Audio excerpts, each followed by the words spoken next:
polluted. What should I try this I just like to make people smile.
Yeah.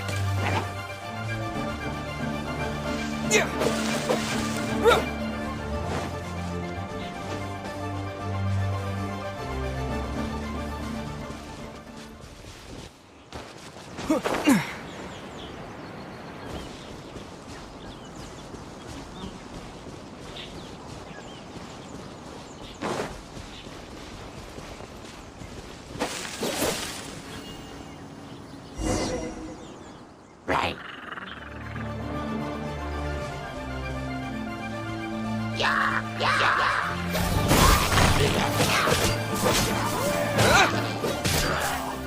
Yeah.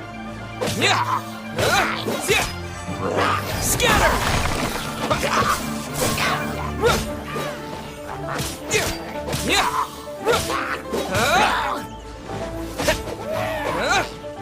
Yeah. Yeah.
I'll keep this close.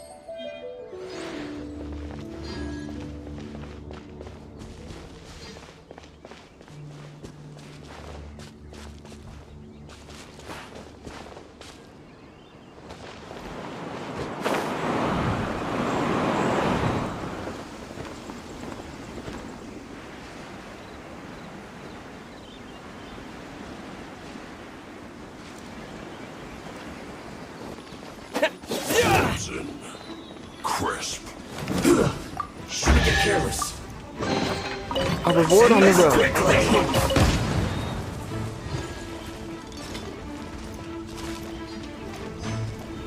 I will end you.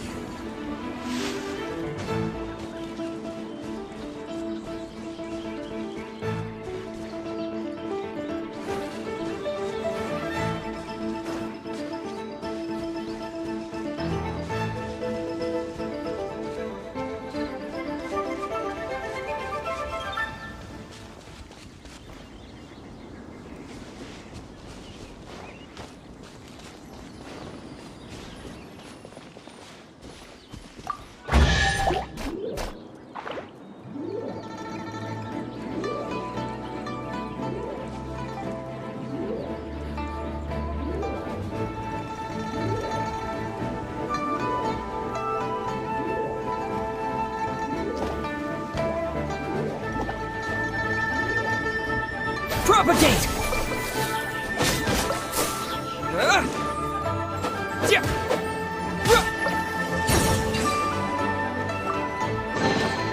Is this an answer from this world?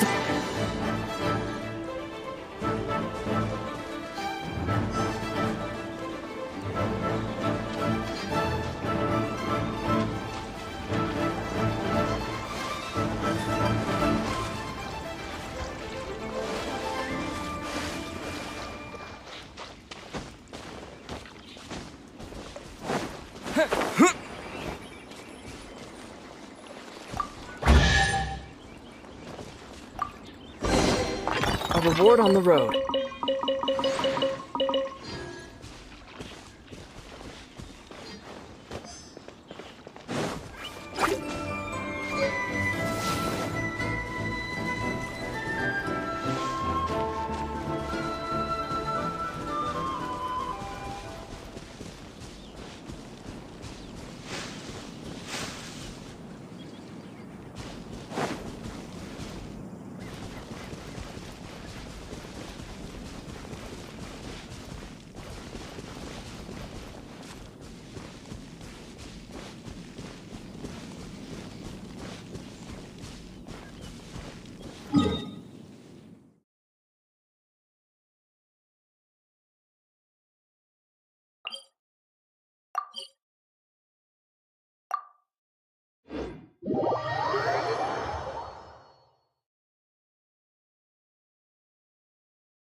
Ad Astra.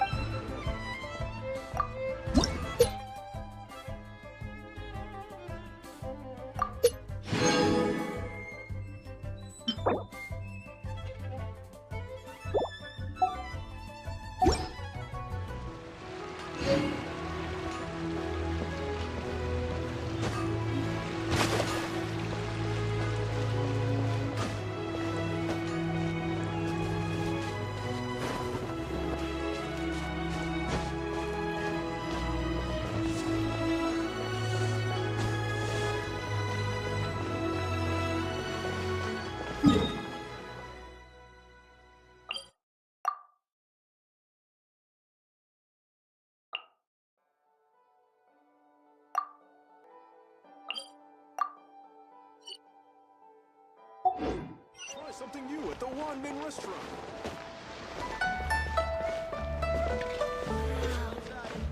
Leo's really got a lot going for him.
Wish me luck.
blade!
What's this?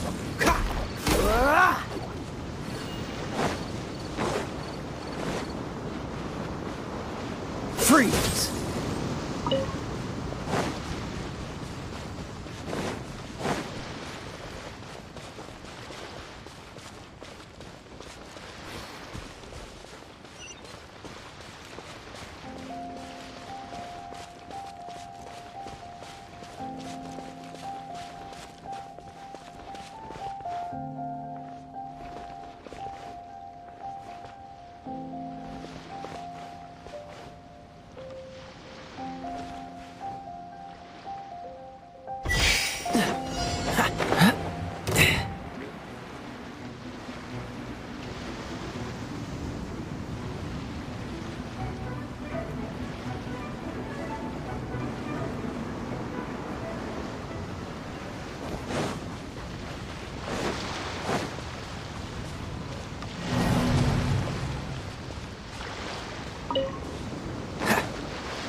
Catch the wind.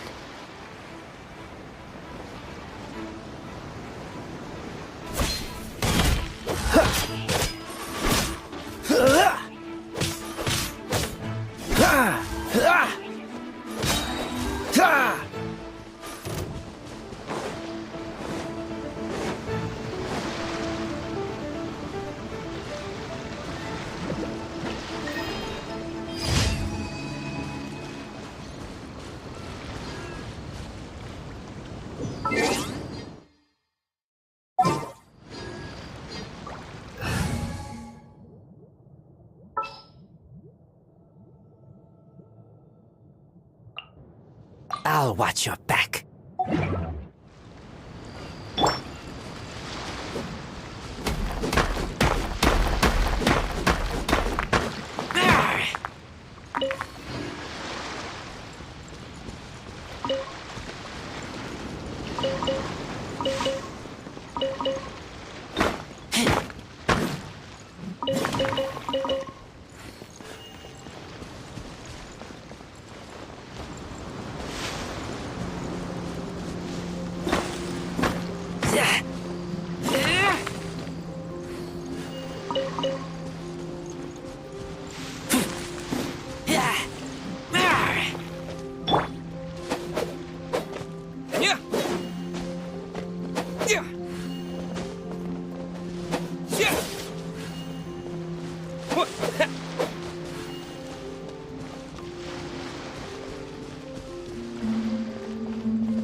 Are you Here to play with me. Windblade! Let me amuse myself a little. Over here. Frostbite! Cool it! Dodge this! Blink.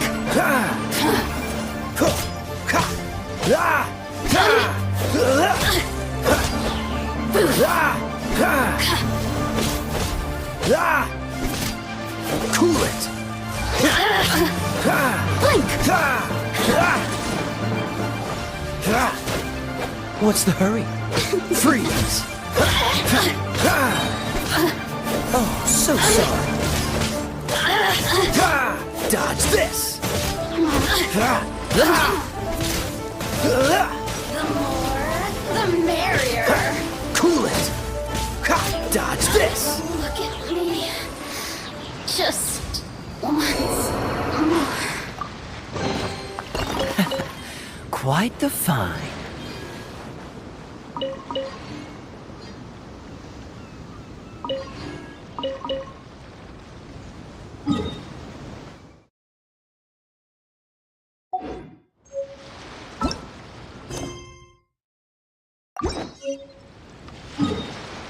Come on.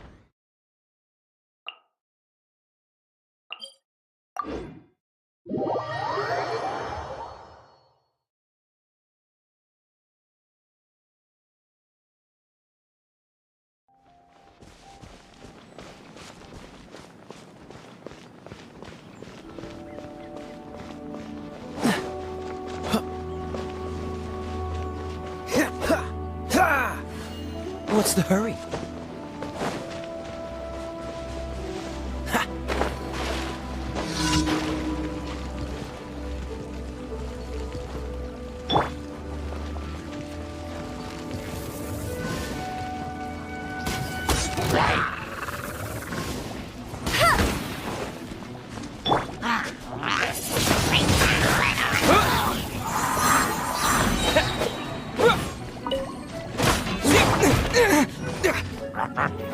Disappear!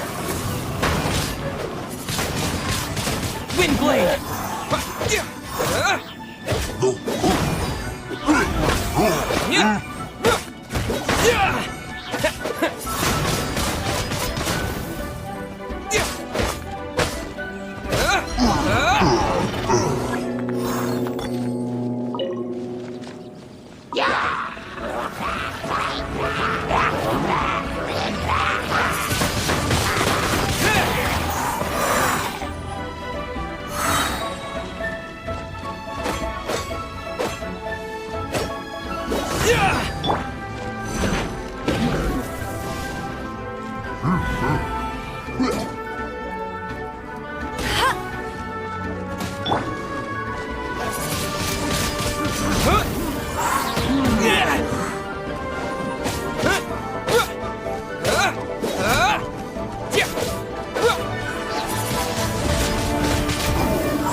Master Xingqiu, thank goodness you're finally back. Oh? Why do I detect an urgency in your voice? The guild has had a whole string of strange orders in recently. Everyone's been completely caught off guard. Your father gave me specific instructions to ask you to stay and help out if I happen to see you. I see. Have someone sort the orders by type for now. I'll deal with them myself shortly. Oh, how wonderful. Thank you, Master. With you on the job, I can breathe a sigh of relief. Hey, Xingqiu! Glad you're here. We want to ask you for some information. Traveler, Paimon, please wait a moment. Shu, I need to entertain some guests. Please continue with your work for the time being, and we'll discuss the matter of the guild's orders in more detail later on. Understood, Master Xingqiu. Then I will leave you in peace.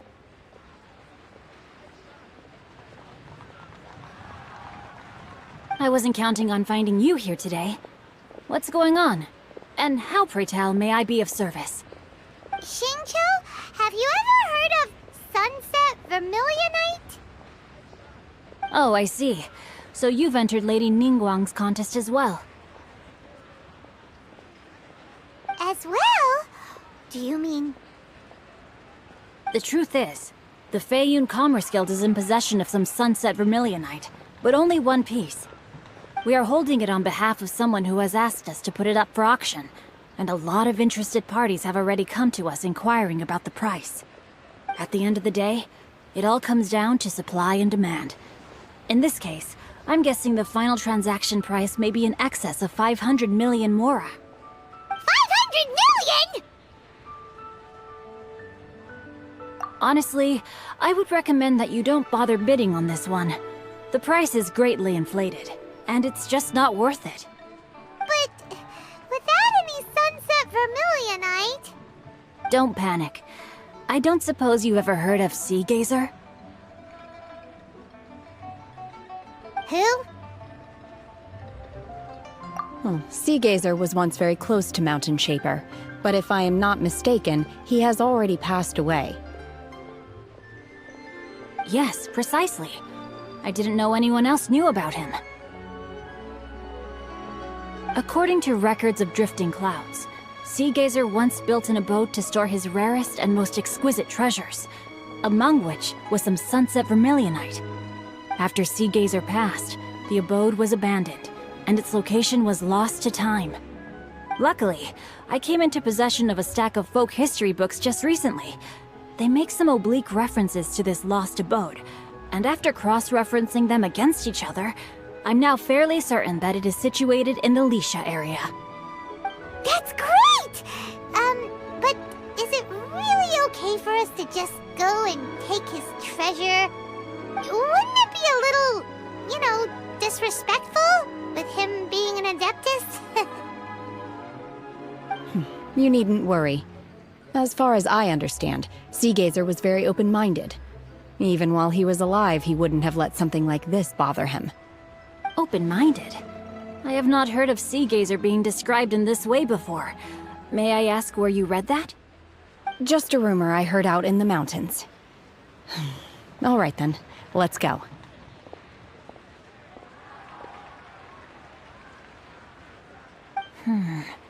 There's something about this young lady that reminds me of a good friend of mine. Oh, I almost forgot. Adepti abodes tend to have very ingenious designs, especially when it comes to their defense mechanisms. Plus, it's likely to be crawling with monsters after being abandoned for so long. So please, be very careful. Okay, we will be. Thanks, Xingqiu.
Let's see.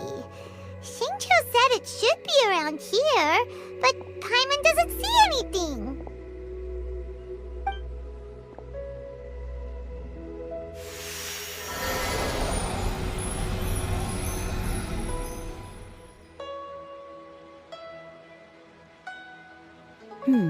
This place was hidden using a special Adepti art. But now that I have removed it, we can inspect the area more closely. Wow, that's amazing! Yep, let's take another look around. Hey, look! Is that a new Sealy over there?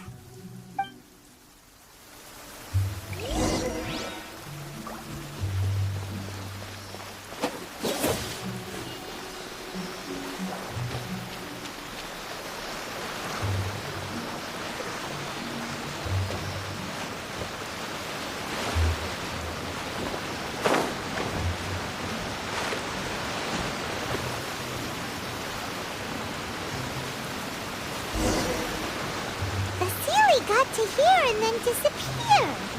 Should we go over and take a look?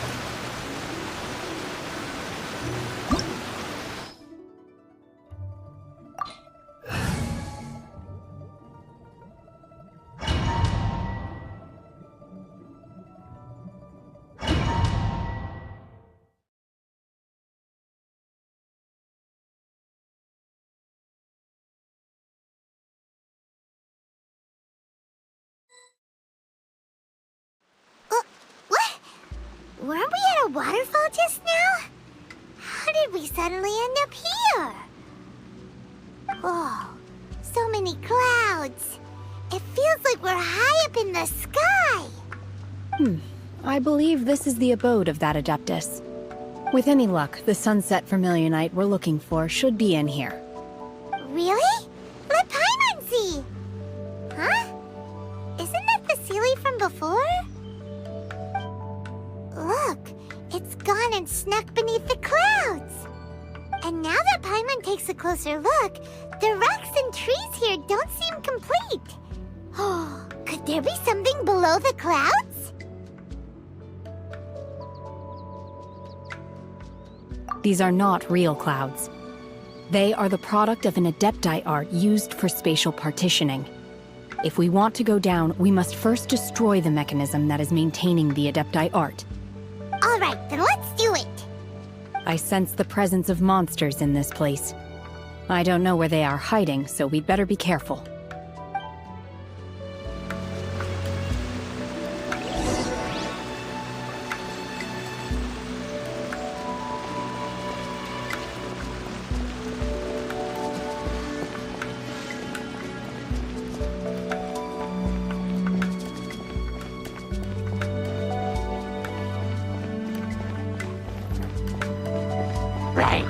Take your true form!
It appears that we've been taken for intruders. This time, why not allow me to take care of this?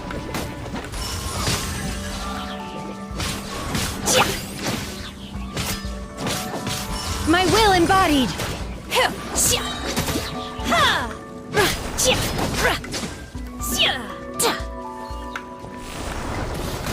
Cryo incarnate!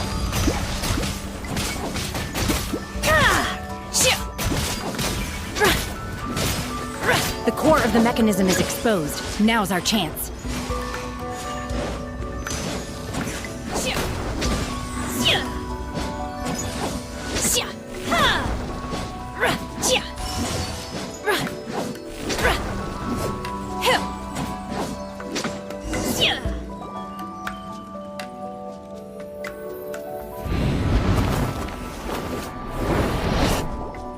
Whoa! We're gonna fall!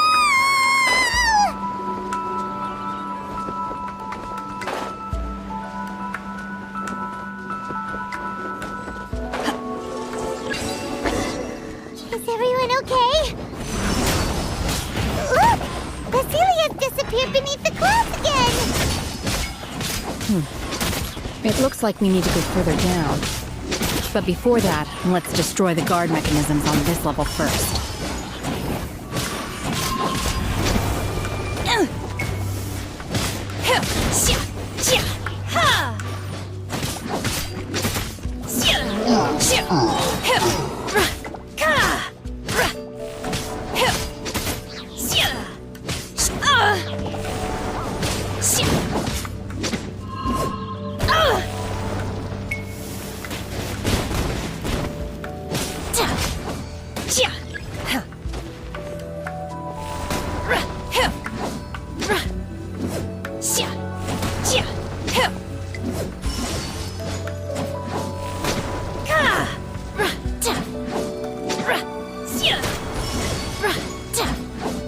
By ordinance divine!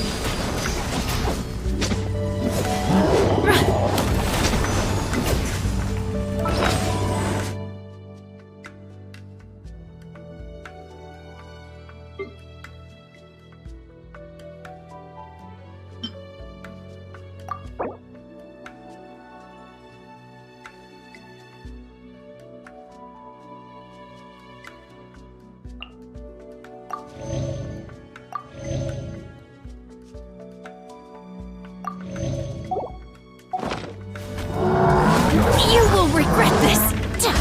Manifest! Unleash!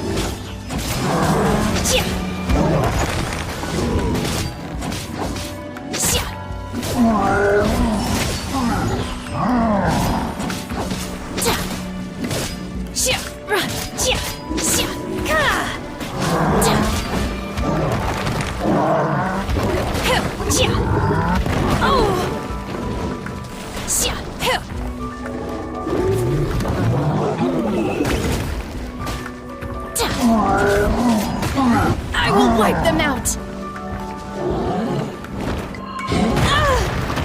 My curse! To bear.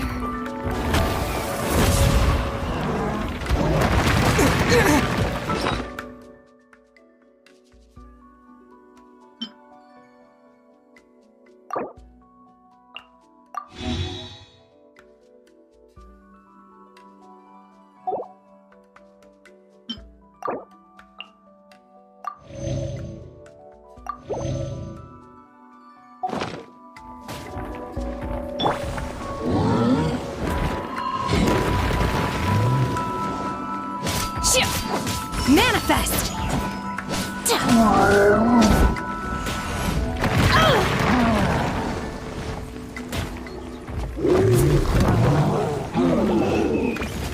Unleash!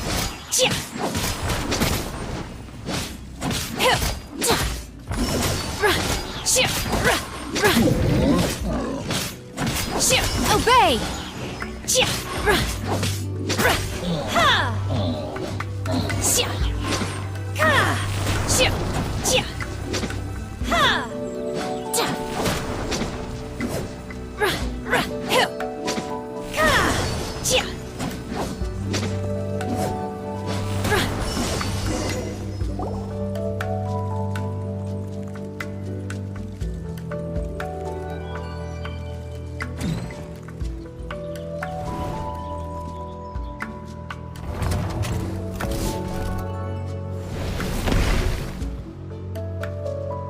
We're gonna fall.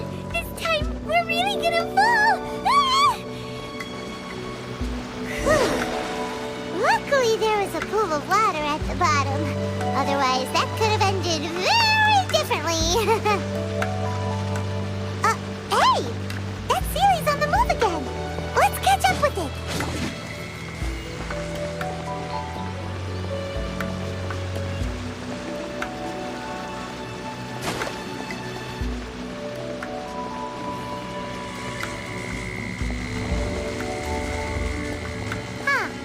Something looks different about this stone wall. Let's take a closer look.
Unleash!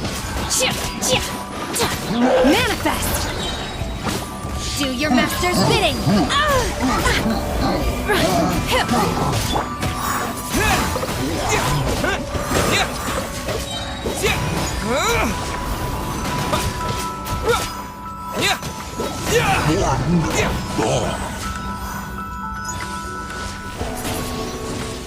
Windblade! Obey!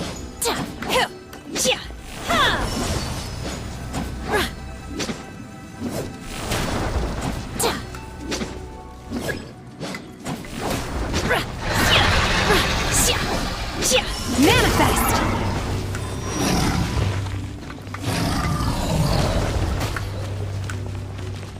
Take your true form!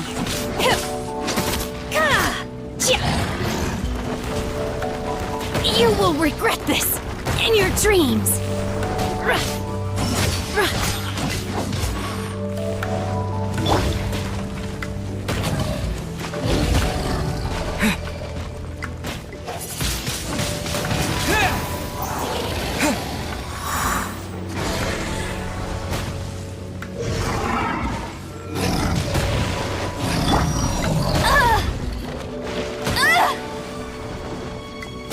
No one escapes my sights!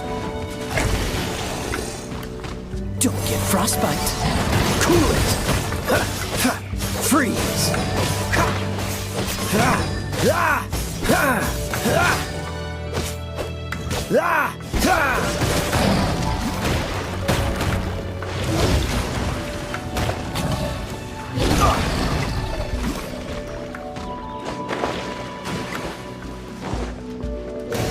Cool it.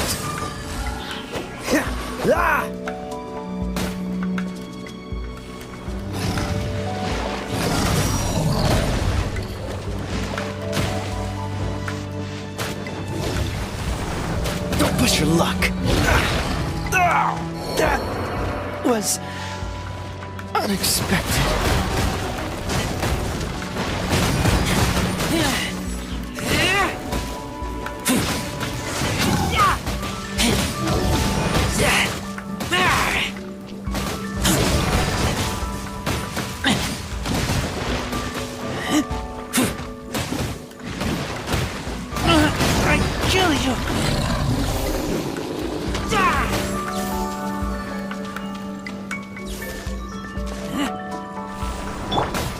Unleash! Manifest!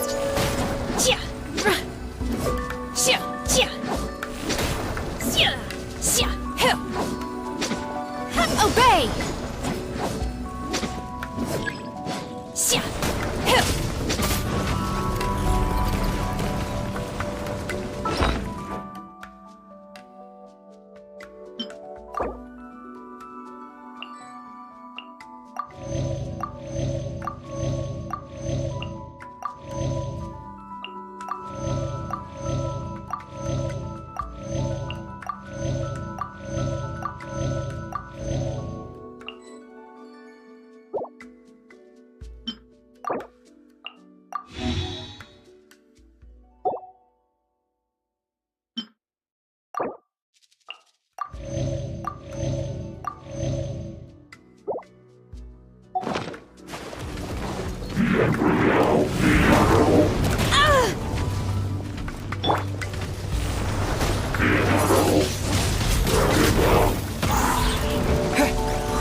You will regret this!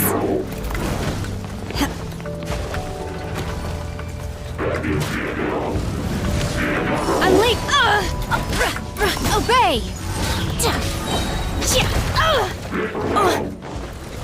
Cryo-incarn... Oh!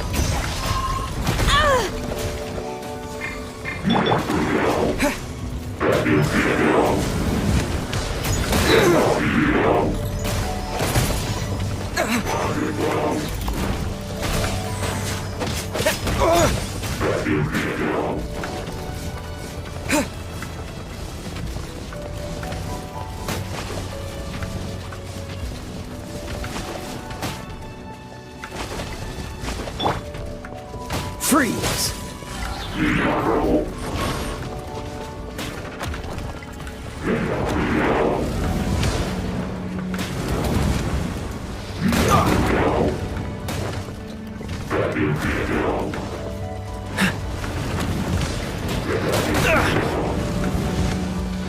Don't push your luck. Dodge this!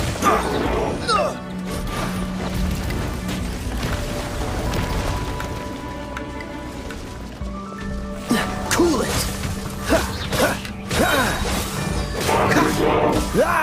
Oh, so sorry. Free! This doesn't look good.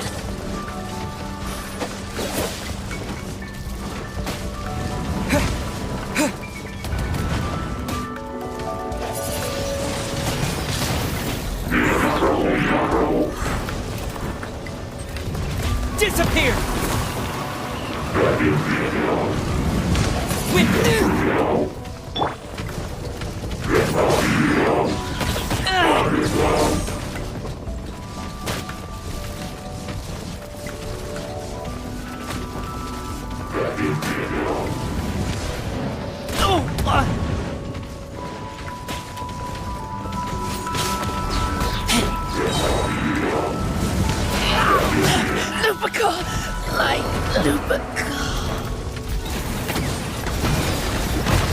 Not so hard!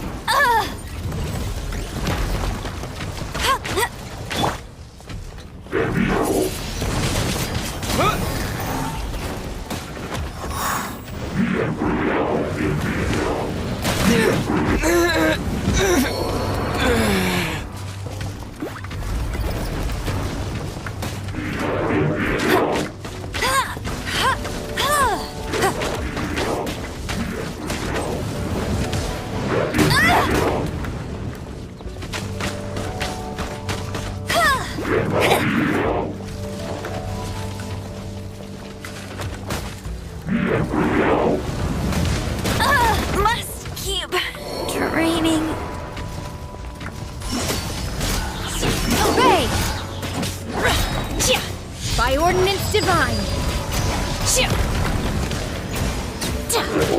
My time has come.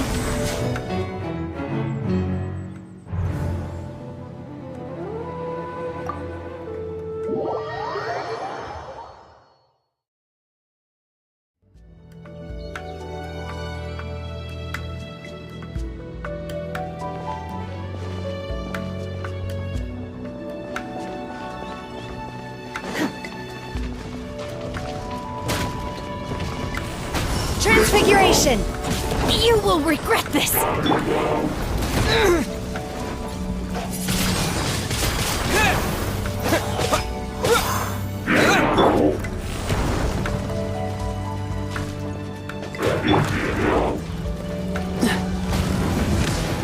Don't push your luck.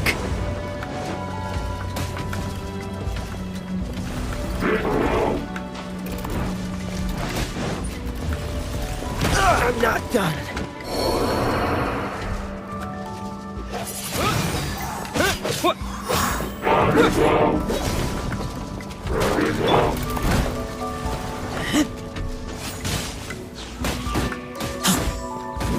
Take me back.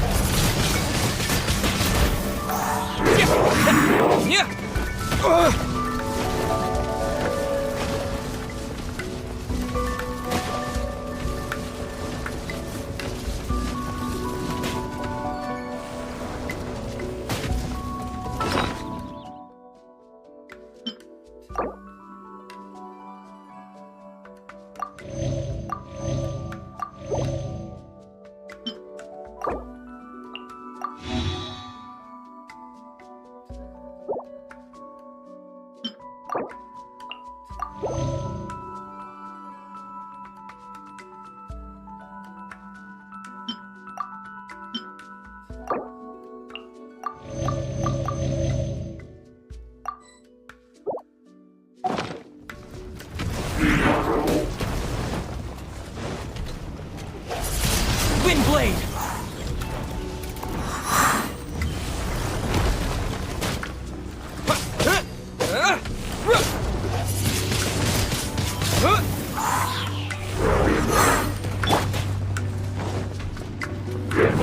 Dodge this!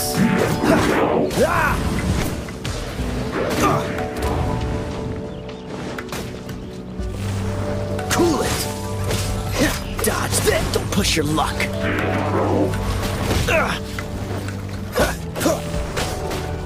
Cool it!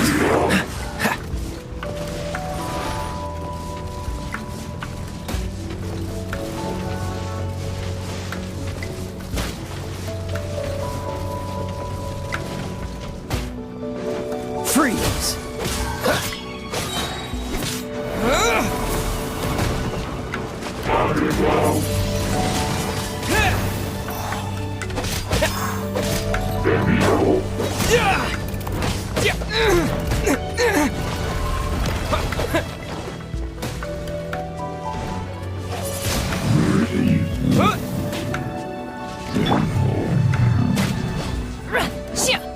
Unleash! Obey!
vermilionite?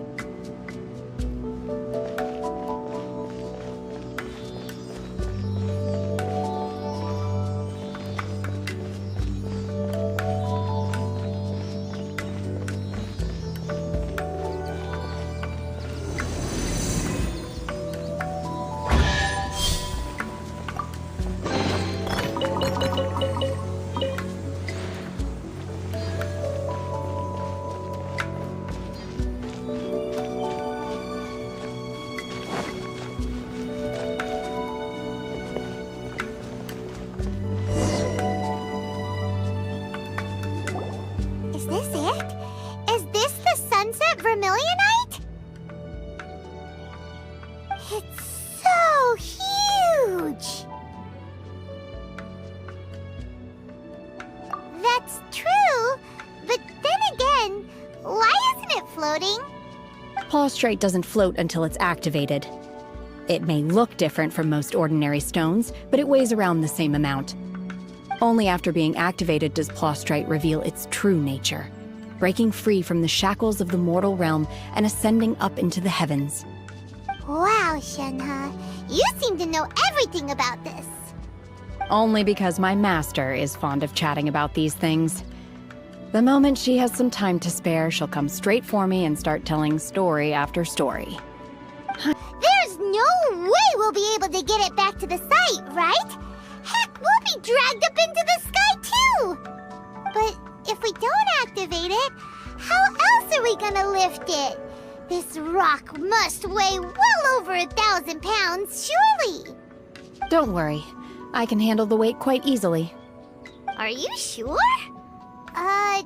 Be careful! Please don't worry. I'm well aware that a Prostrate sample this large must be highly valuable. I will be gentle with it and make sure it does not get damaged.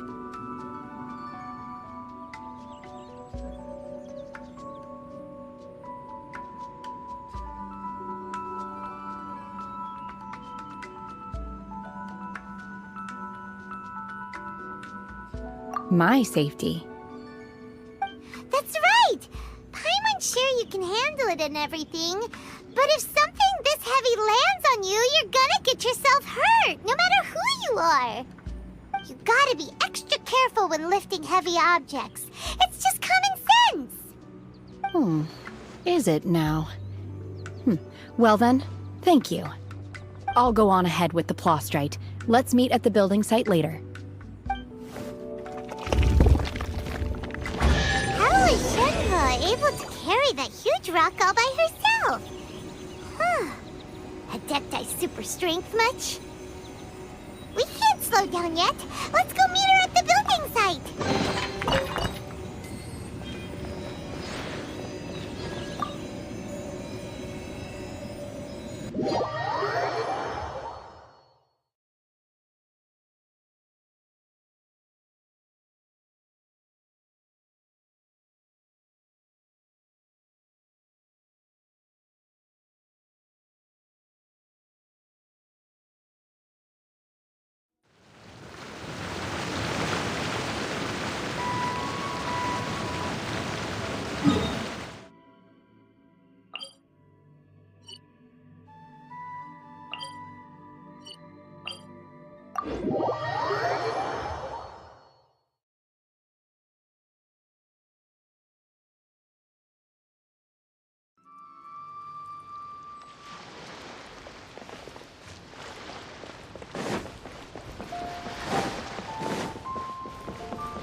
Oh my god, I can't believe my eyes.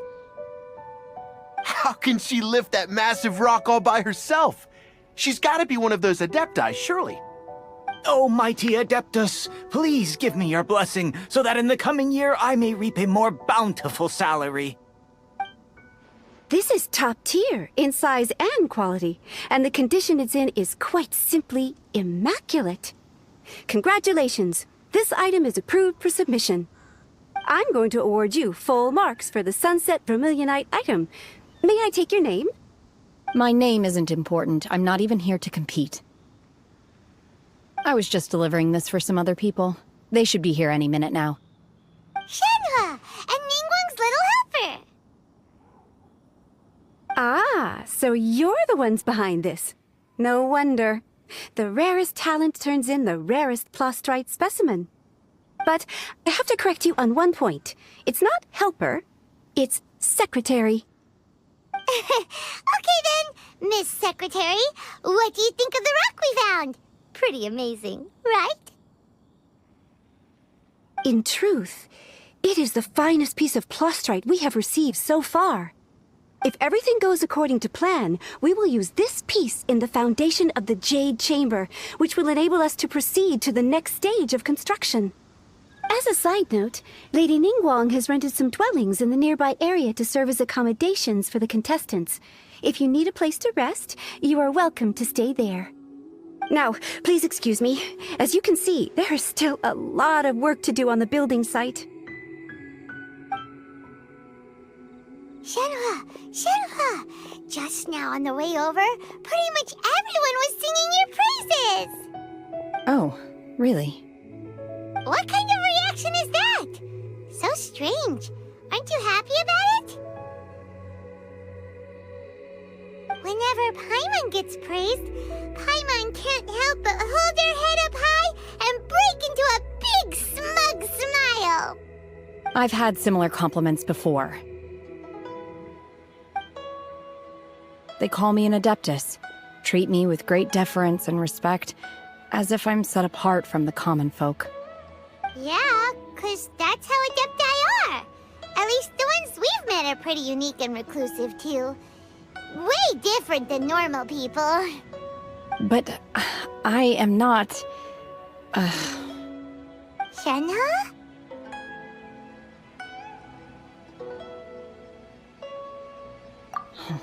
I'm fine.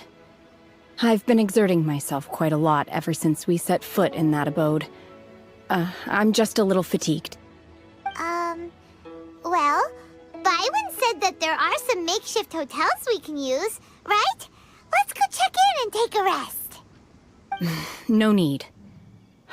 I simply need to find myself a secluded place in the wilderness to sit and meditate in silence. You can't do that. It's dangerous out in the wild on your own. When you're hungry, you go eat something tasty. And when you're tired, you go lie down in a nice, comfy bed. All right? Seriously, don't punish yourself like this.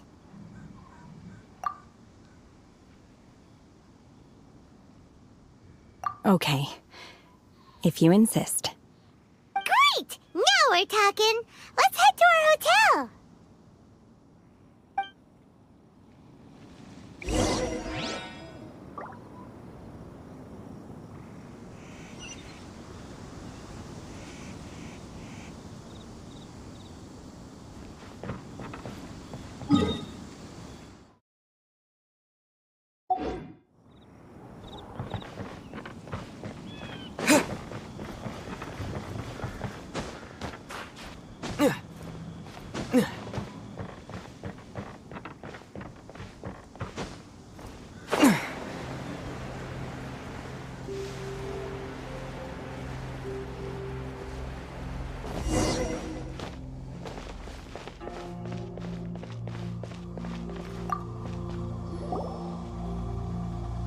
Hi there! Checking in, are we? You're just in time. We only have 2 rooms left. Since this was chosen as the building site for the new Jade Chamber, we've had a constant stream of people in this area. And not just workers either.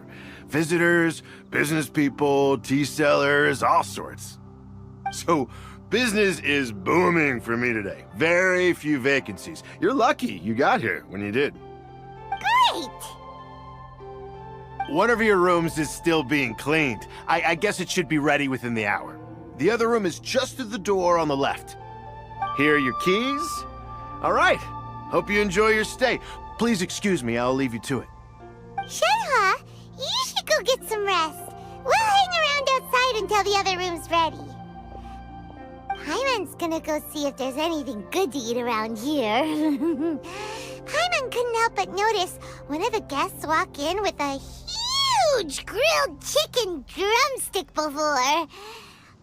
Let's buy one for Shenhe too. She can have it as a midnight snack. Or save it for breakfast tomorrow. All right. I will head to my room for now. If you need anything, don't hesitate to disturb me. I'm a light sleeper. I will hear if you knock on the door.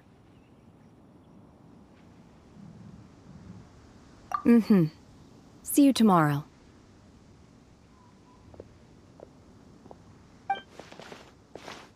Hey! Isn't that Cloud Retainer? What's she doing here? Let's go and say hi.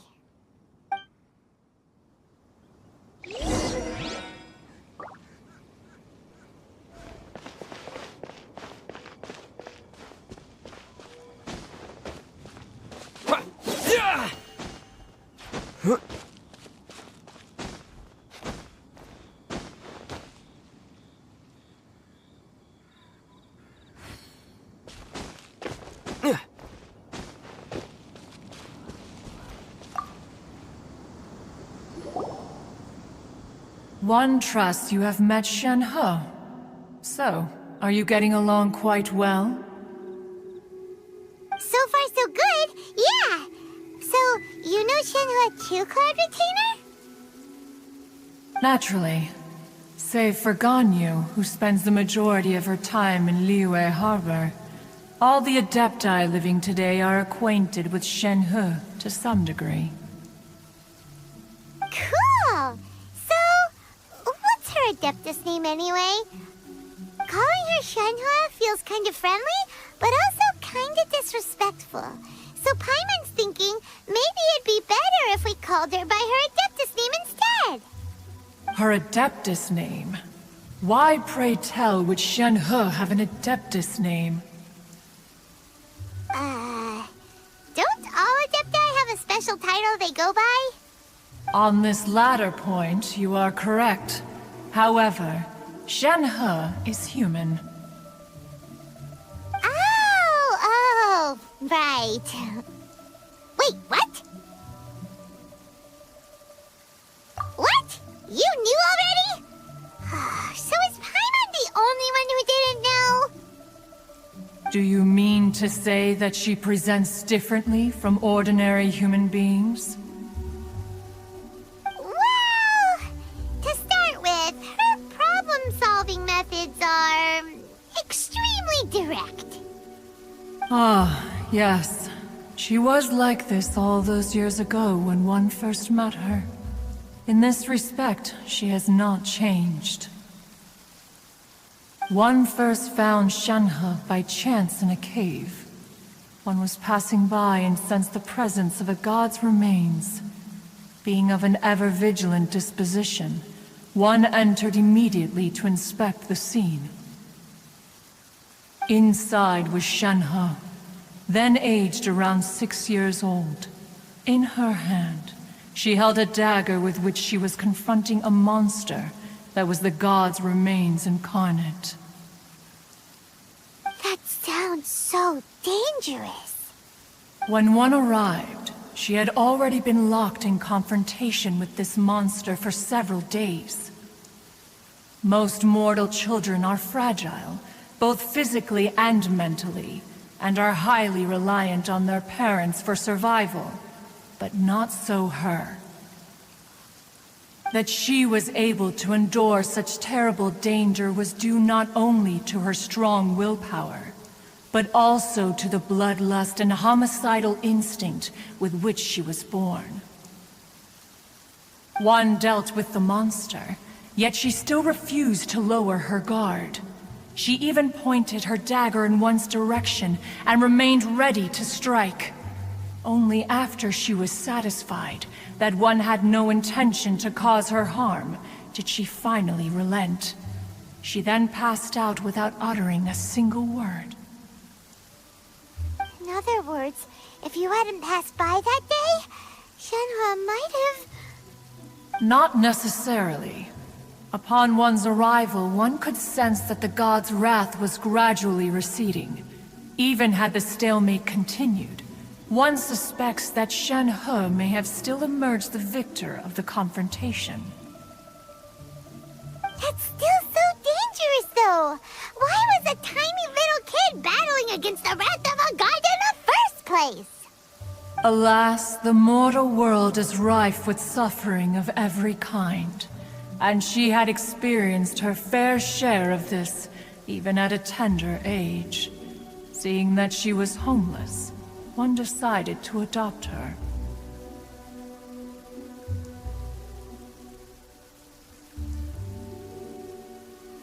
Indeed, it is one to whom she refers.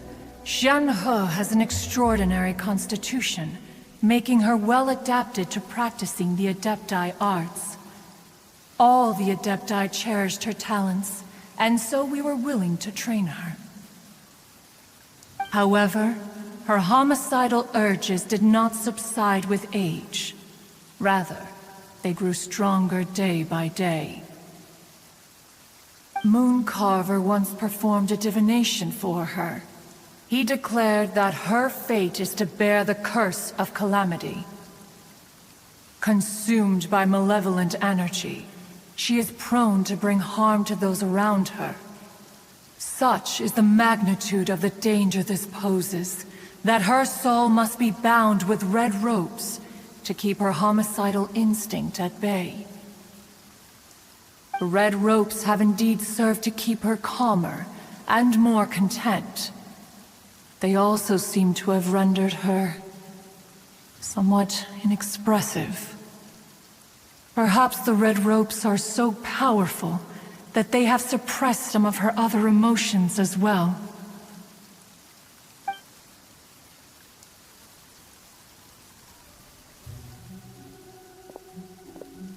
It is only by fate that people's paths may cross. Now that Shenhe's path has crossed with yours, please be sure to treasure the gift that fate has given you, and take good care of her. Oh, now Paimon gets it. You came out here to check up on Shenhe because you were worried about her, didn't you? Huh. You dare draw such a facile conclusion on the nature of one's present excursion? Incorrect. The truth is that while Liyue Harbor may seem peaceful today, danger is always lurking in the shadows. Ningguang once made a bold assertion that this is to be the era of the contract between Liyue and the humans. Well, one is most curious to observe how she will respond to the coming storm. If she handles it admirably, one is willing to be a witness to her achievements. But if she does not, the Adepti shall not hesitate to seize control. Let us conclude our conversation here for today. One has occupied enough of your time, and night is approaching. Be sure to get ample rest.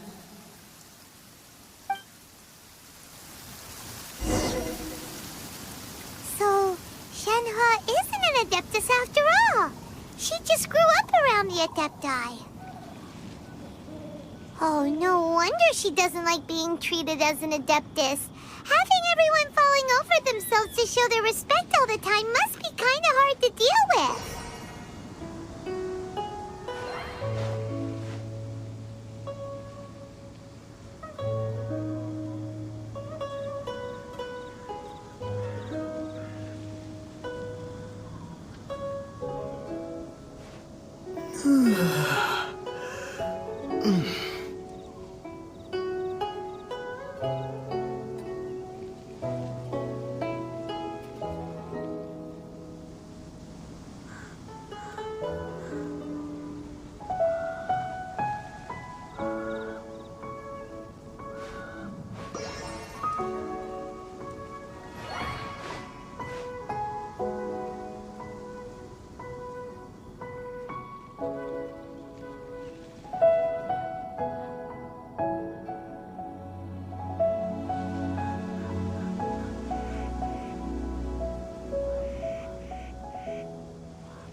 There seem to have been a growing number of tales told regarding Shenhe in recent years.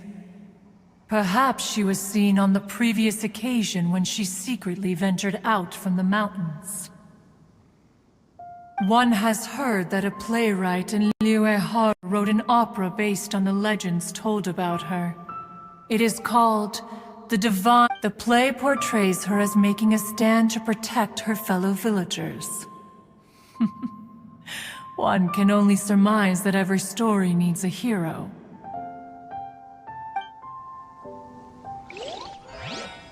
There seem to have been a growing number. One has the play portray.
Seems all the other knights already have their hands full.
Master has relayed my situation to you, I take it. Oh? How did you know? I'd intended to wait until you came back before going to sleep, but I didn't hear you come in. I was worried that something may have happened to you, so I went outside to check and caught sight of my master. On top of this, you have been acting very strangely around me this morning, causing me to suspect that my master must have told you everything about me. After all, Master is very talkative. Sorry, Shenhua. Paimon had you down as an adeptus this whole time, but it turns out Paimon was wrong. It's okay. I don't mind. The fault is mine for not explaining everything to you sooner, because in my experience, trying to explain is a futile pursuit. Still, though you mistook me for an adeptus, you never treated me as distant and unapproachable. Instead, you treated me as you would a friend. For this, I am very grateful indeed. To be fair, we've met our fair share of real adepti, too. Anyway, now it's settled. From now on, you're our friend. Whether you're an adeptus or a human isn't the important thing. First and foremost, we're just plain old friends. Got it. Although I don't know quite what it entails in terms of what I have to do, I must say I like the title Friend very much indeed. Great! Well, now that we're all rested up, we should start searching for the other 2 items on the list. But before we do that, let's go to the building site and ask Ningguang's little helper how the progress is going. After all, Sunset Vermilionite is so rare. Paimon doubts many competitors will really be able to find any. If it turns out some of them have given up already, we'll be able to take things a little more slowly. Oh, and another thing. We bought some grilled chicken drumsticks on the way back last night. There was a place just outside. Here's one for you, Shenhua. Try it! They're so good. I concur. It has a rich flavor, far more agreeable than those I've cooked for myself in the wilderness in the past.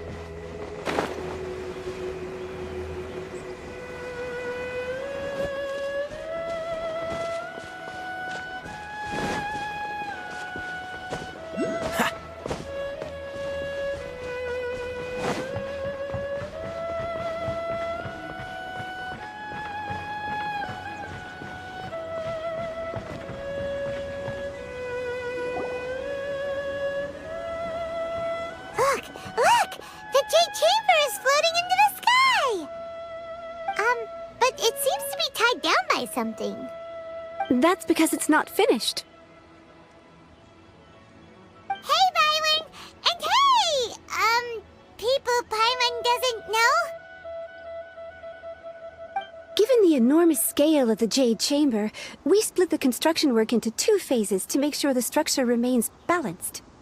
Before we find some suitable plastrite, we build the Jade Chamber's keel at ground level. Once the plastrite is ready, we place it into the keel and let the partially constructed Jade Chamber rise up to the height of the surrounding mountain peaks. The remainder of the construction work is then carried out at that altitude. Once everything is ready, we release the iron tethers and allow the Jade Chamber to rise to its target altitude. Miss Bywin, we've brought some new materials to submit. One moment, I'll be right there. The construction work has only been able to progress this rapidly thanks to the plastrite provided by you. Lady Ningguang is most grateful and looks forward to seeing more of your work. Wow, can't believe you sourced the plastrite so quickly. It's the key piece of the puzzle. Looks like you beat us to the punch. Wait, I know you. You're the one who fought against the Vatuian Osile, right? Oh, sure enough, your reputation precedes you. Pleased to meet you. I'm Beidou, captain of the Crux. Beidou? Are you here to join the Jade Chamber contest too? Sure am. I happened to get my hands on a chunk of Sunset Vermilionite on a voyage a while back, so I figured I'd bring it over. Huh. So even though it's rare, we're not the only ones who managed to get a hold of it. Oh, I've got some introductions to do. This is the renowned Miss Yun, or Yunjin, probably the most famous figure in the Liyue opera scene. Greetings. These two are Paimon and the Traveler. I'm sure you've heard of them before. And this is... sorry, I'm not sure we've met. Shenhe. I am their... friend. Good to meet you. Well, from today on, I guess all of us are friends. Miss Yun is also here for the contest. Turns out she needed to borrow a boat, so we came together. It's an honor to finally meet you both. I've heard much about you. Miss Shenhe, though we are only meeting for the first time, I have a feeling that we will get along very well indeed. To be honest with you all, I am in great need of this opportunity to ask Lady Ningguang a question. That's why I joined the contest. Thanks to my father's connections, I was able to acquire a specimen of the plastrite required. Fortunately, it was approved for submission, despite being a little on the diminutive side. Wow! So it looks like the 3 of us are competitors now! Excuse me for prying, Miss Shenhe, but are you competing as well? No, I don't have any questions for Ningguang. I just wanted to help him win. In that case, I have a proposal to make. Lady Ningguang said that the first 3 contestants to procure all 3 materials will be awarded the chance to ask a question. Well, there are 3 teams here. we can split the prize between us. Instead of competing against each other, we could work together to secure the top 3 places between us. What do you think? Sounds great, but how does that change things exactly? I think I see where you're going with this, Miss Yoon. The plastrite was the most difficult item to source by a long shot. Luckily, all 3 of us managed to get our hands on it. The 2 remaining items aren't quite so rare, so as long as one of us finds a way to source it, the other 2 can hop on the bandwagon. How'd I do? Is that what you had in mind? Precisely. Huh. Interesting approach. Okay then. All right, I'll go first. I have some leads on these wonder cores. From what I've heard, the core itself is really not that difficult to make. The hard part is getting hold of the ore used as raw materials. I'm gonna head back to the ship and ask Suling if he's heard of them. You guys... We will head into town and seek advice from Master Zhang of Hanfeng's Ironmongers. Thoughts? Wonderful. We'll split into teams then, and whoever makes progress first brings all of us a step closer to victory. I'm gonna take off. See you later. Okay, let's go! By the way, what question are you gonna ask Ningguang, Yunjin? I'm looking for a venue to host the performance of our new opera. Lady Ningguang has excellent judgment, so I would like to hear her opinion. Ooh, what's the opera called? Paimon wants to go see it. The opera is a labor of love by my father. He wrote it based on a popular urban legend about an evil spirit and an adeptus. It's called The Divine Damsel of Devastation.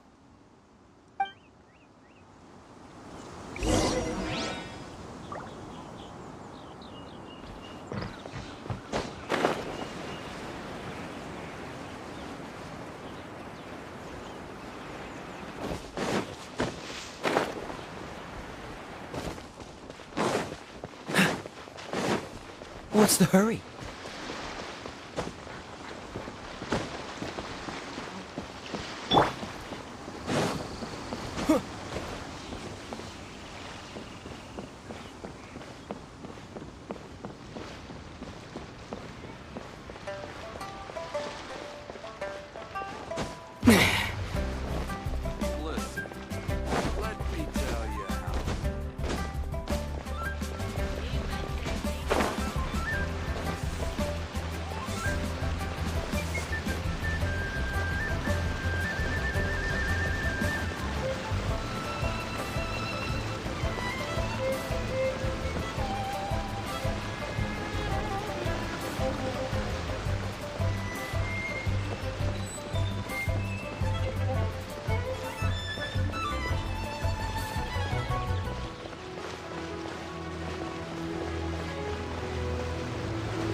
Ah, hello. Are you here for something off the shelf, or do you need something forged? Excuse me, Master Zhang. We were wondering if you'd heard of something called a Wonder Core. Of course I have. Sorry, who's asking? My name is Yunjin. Perhaps you don't know me, but I believe that you forged some weaponry for my father in the past, for stage use. Yunjin? Stage use? Oh, so you must be Miss Yoon. Sorry, my brain's finally caught up. It's not used to doing much beyond bashing a hammer all day. Everyone's heard of you, Miss Yoon, even folks who don't make it to the opera all that often. Like myself. So, you're here to ask about Wonder Cores, huh?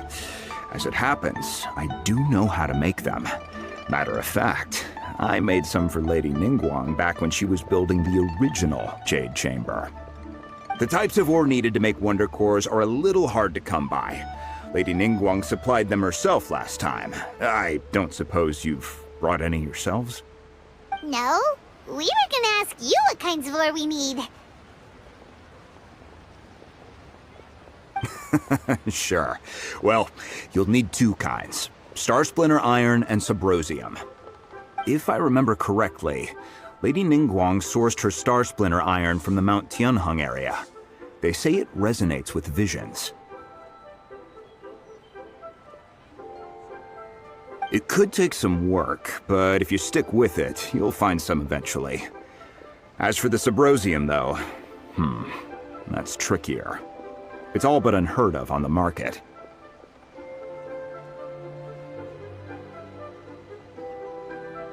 I'm really not sure. Sorry. What I've heard is that the people around Mount Tianheng have some sort of magic trick that can pinpoint the location of the stuff.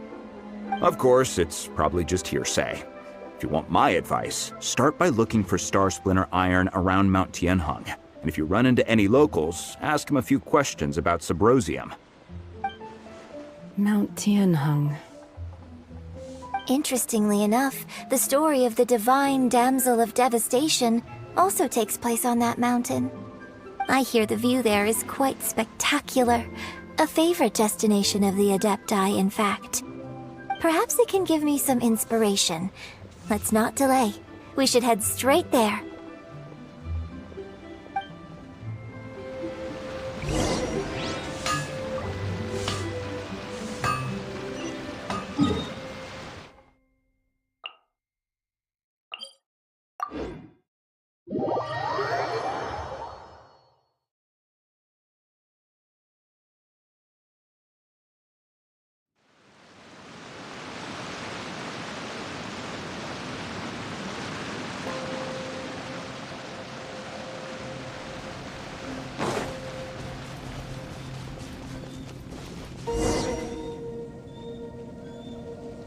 I came to Mount Tianheng once with my father as a child.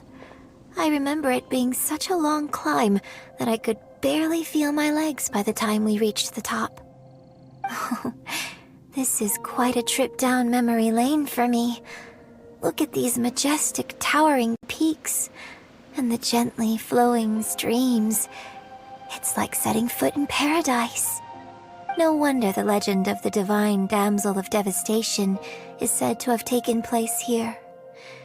Adepti wander oft where mortals seldom stride. Indeed, this looks like a place that one might expect to be frequented by Adepti. The divine damsel of devastation is your upcoming opera, right? And the story takes place in Mount Tianheng. Huh. Seems like you have a real connection with this place. What's the story about, though? It's the story of a girl becoming a hero. Cool! A hero story? They're Paimon's favorite! The legend first arose in this area. It is said that there used to be a prosperous village on the mountain. In that village, there was a loving couple who were completely devoted to one another. One day, a terrifying monster appeared.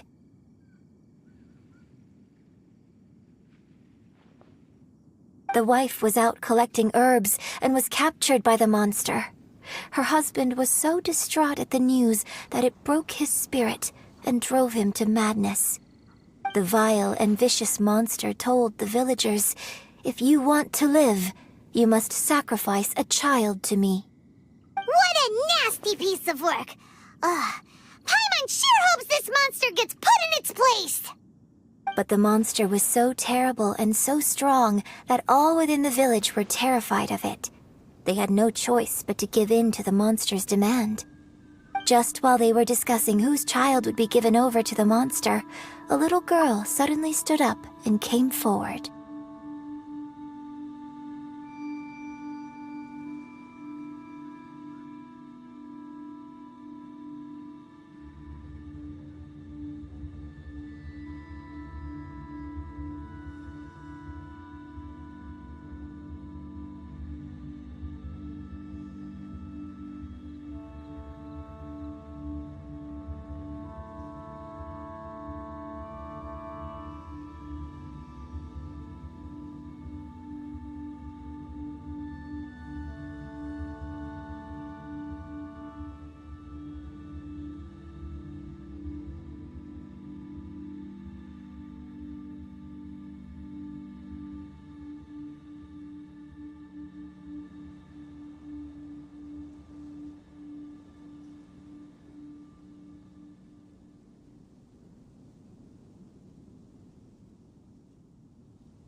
Unbeknownst to anybody else, she was concealing an exorcist's blade.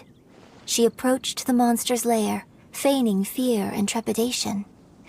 When she finally arrived, she courageously drew her sword and entered into a fierce struggle with the monster, from which she eventually emerged as the victor. Her extraordinary abilities drew the attention of the Adepti, and they took her as one of their own.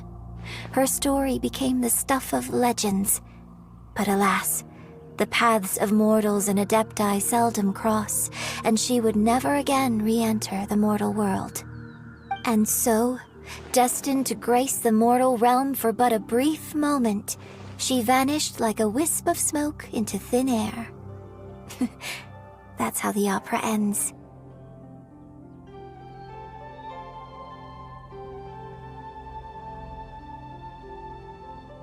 I really like this story. But I personally think that perhaps the little girl was not as brave as the opera makes her out to be. I'm not sure she deserves all the praise she is given. I've never considered that before. Opera is always an interpretation of the events it purports to portray. A certain degree of deviation from the truth is always inevitable. When my father wrote the script for this play, I suppose his intention was to inspire his audience with the character of the divine damsel. I think it's a great story. The ideal story. Well, it sure inspired Paimon! Let's go get ourselves some Star Splinter Iron! Yeah!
This should be enough Star Splinter Iron.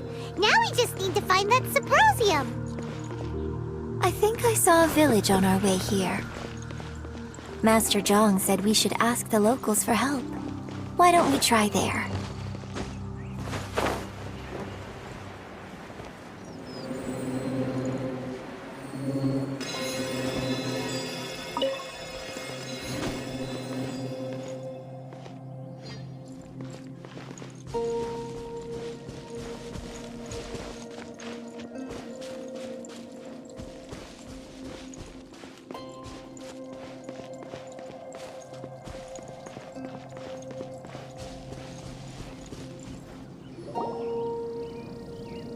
Hey, there really is someone here.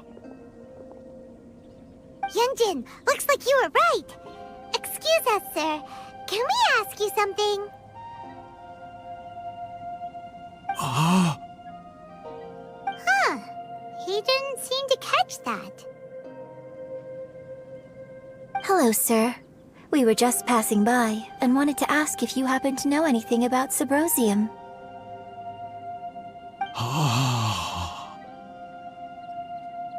Is he trying to tell us to look for clues in the village? Well, whatever. Guess we're on our own here. Shenhua, Yunjin, let's have a look around. Sorry, you can go ahead without me. I'd like to have a word with this gentleman.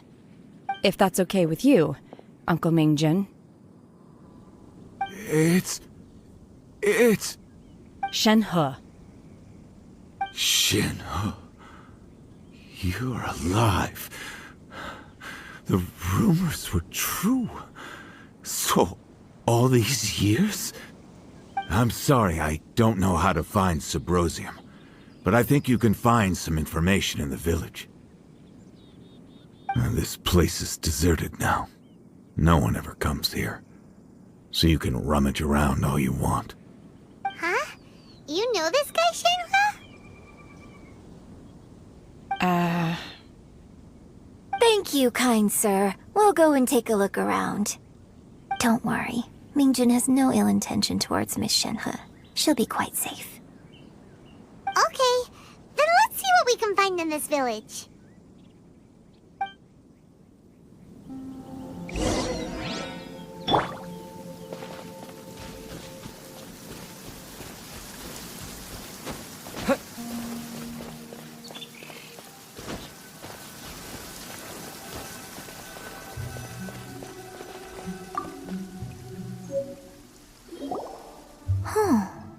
What's this?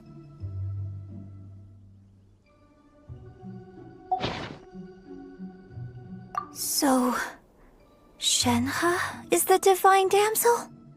Now that I think about it, she does behave rather like an adeptus, and she is about the right age. So that's why I've been getting the strangest feeling whenever I chat with her. I should have noticed it earlier. According to this text, the divine damsel from the opera was actually the daughter of the loving couple. And she didn't volunteer. She was sacrificed to the monster by her own father. Oh, the truth is even more lamentable than the opera. Now I understand why Shenhe said the girl was not as brave as people think. It wasn't her choice to enter that ghastly situation. She was forced into it. Oh, it looks like my father may need to make a few revisions to his beloved opera.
So it seems that Shenhe's father thought he was summoning a benevolent deity using a magic incantation.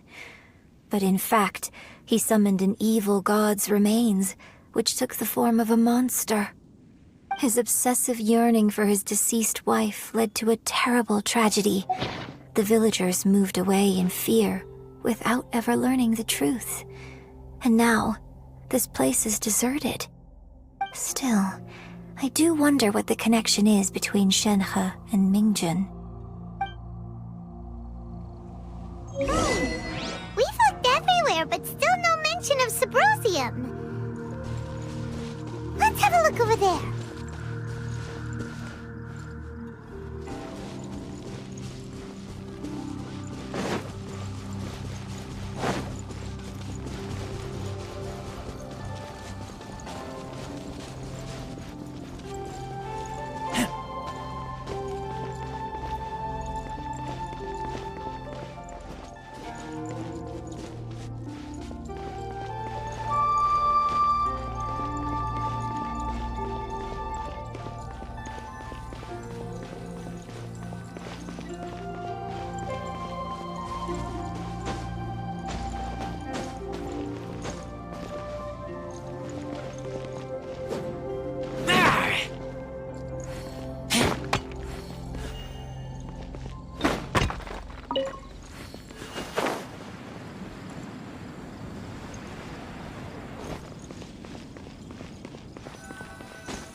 So basically, we need to go to the middle of the lake south of Mount Tianheng at dusk, and we'll find us some Subrosium! Let's go back and tell Shenhe the news!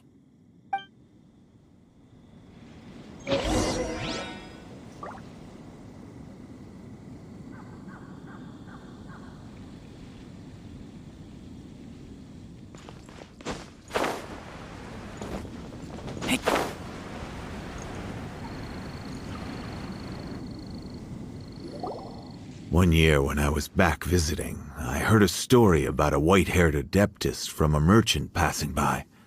I never imagined it was you. I was a very close friend of your father's. I could have stopped him from performing the summoning ritual. I had plenty of chances, but I couldn't bring myself to stand up to him. I just let things happen, let it all escalate. Well, we all know how that story ended. I bring flowers back here every year. And each time I wish I had a chance to apologize to you.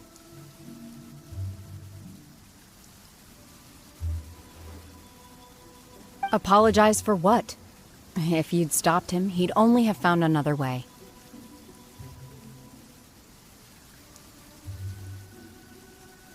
There is nothing he wouldn't have done for his true love. Nothing.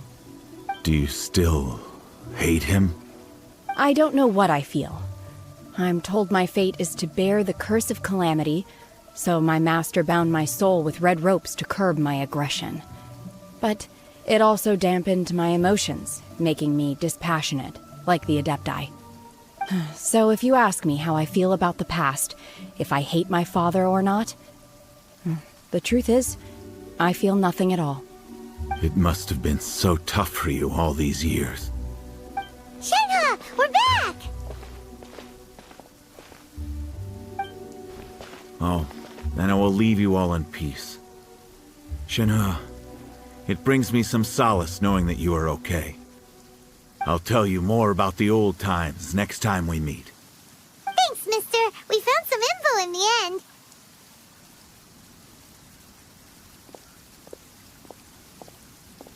Shenhe, look! This tells us how to find Subrosium. All we gotta do is go to the middle of that lake! Let's go then.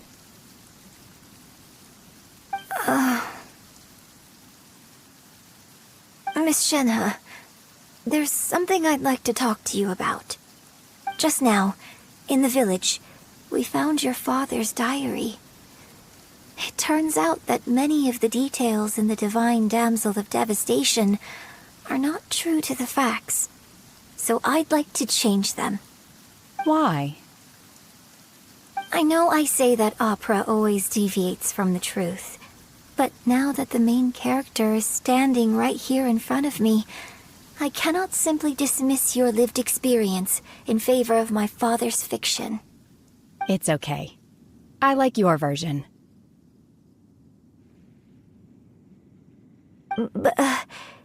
Huh? My master once said that the day I learn how to use my strength for the good of others is the day that I can truly become part of human society. So, I hope that one day I might be brave enough to stand up and protect others, just like the girl in the opera. But I've never thought this way before, and I wonder whether I will continue to think in this way. Don't worry. I believe you will. In fact, I think maybe you've already started to become the person you aspire to be. You just haven't had the opportunity to see it for yourself yet. Shenhua! Yunjin! Cut the chit-chat! Let's go!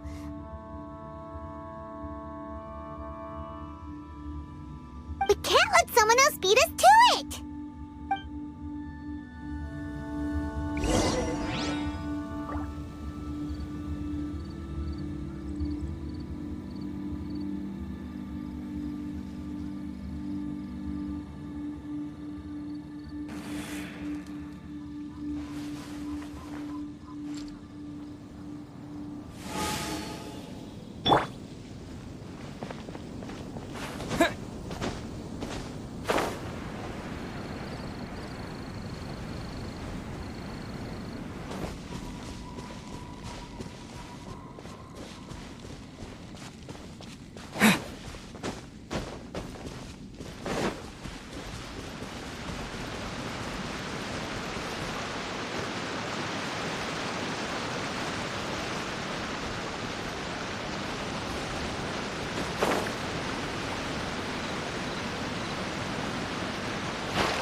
Everything we need! Let's head back and report in! Paimon's curious if Beto's made any progress.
I smell rabbit.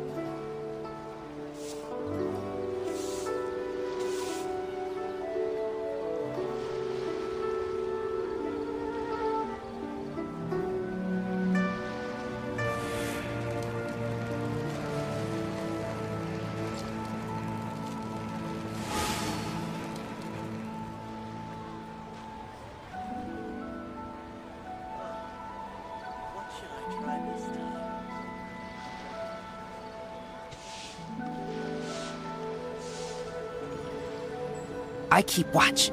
You leave, you call me.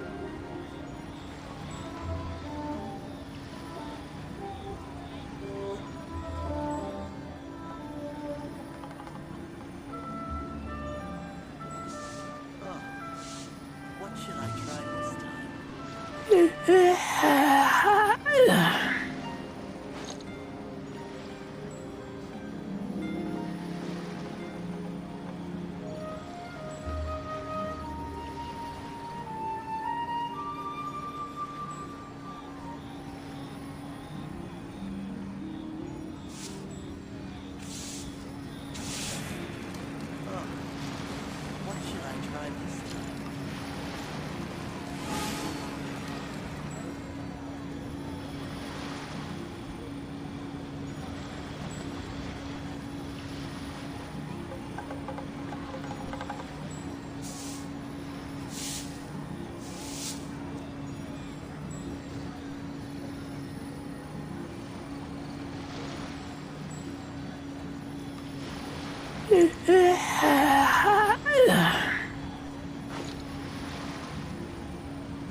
I smell rabbit.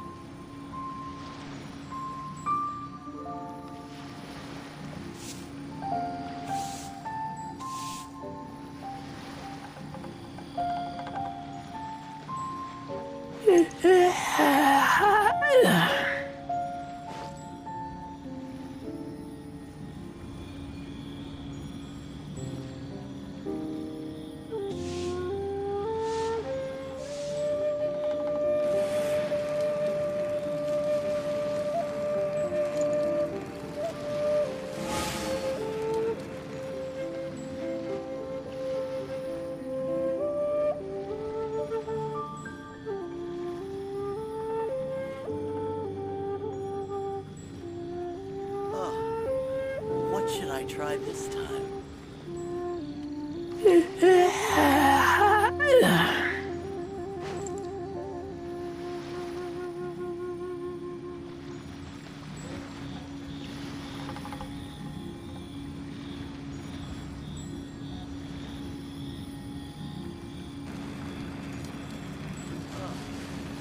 What should I try this time?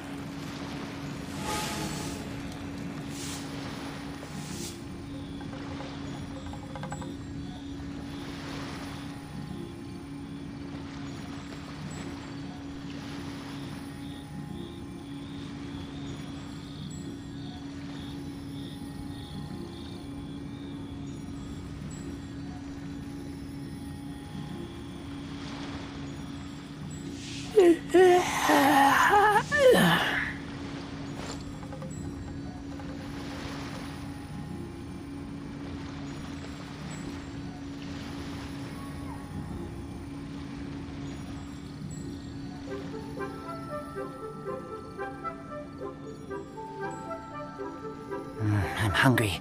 Let's hunt.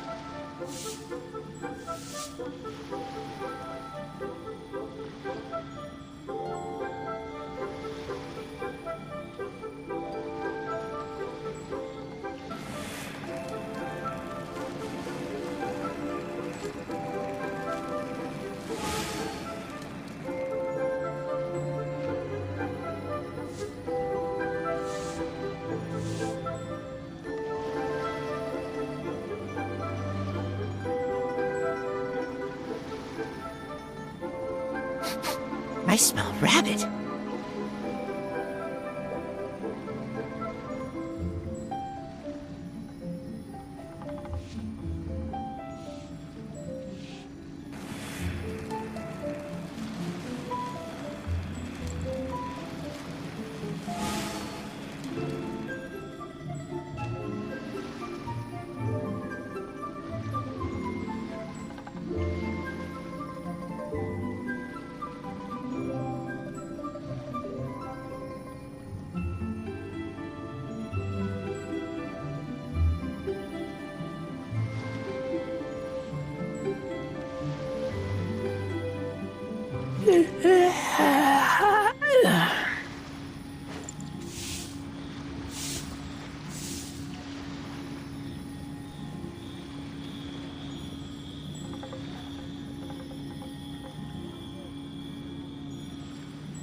I keep watch. You leave, you call me.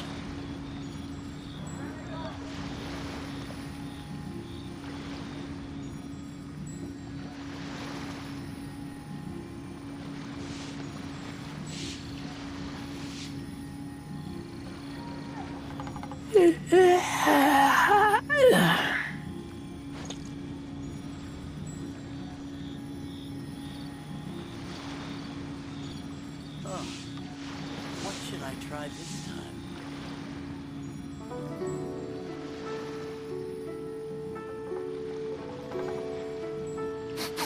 I smell rabbit.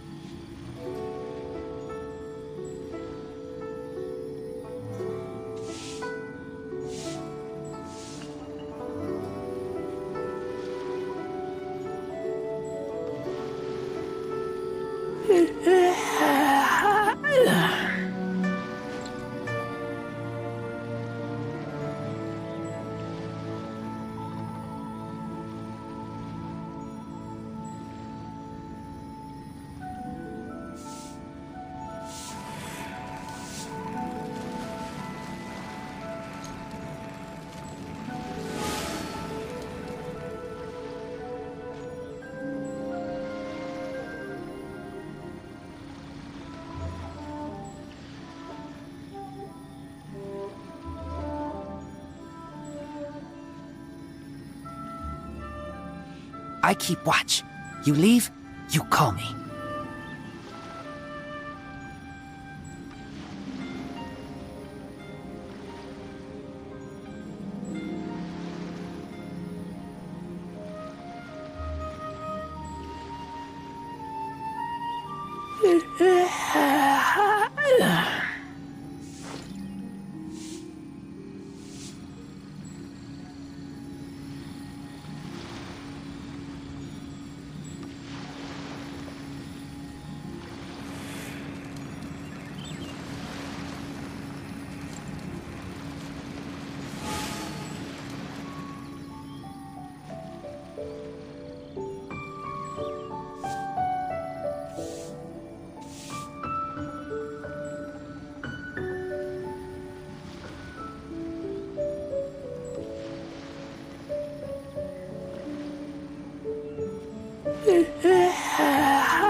What should I try this time?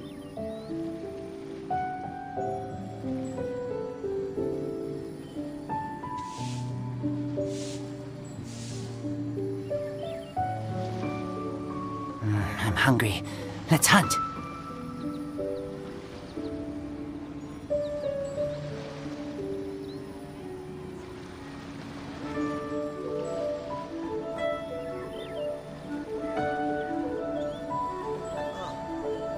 What should I try this time?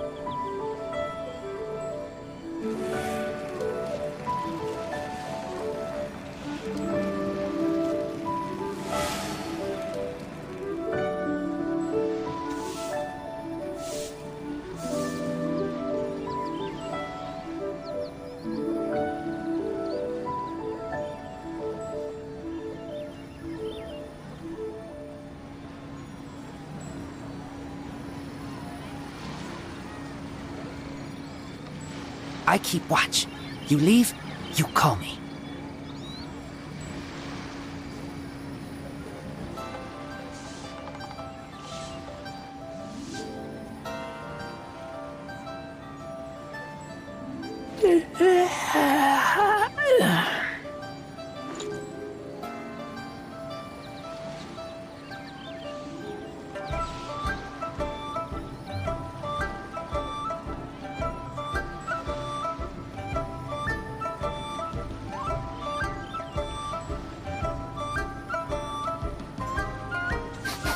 I smell rabbit.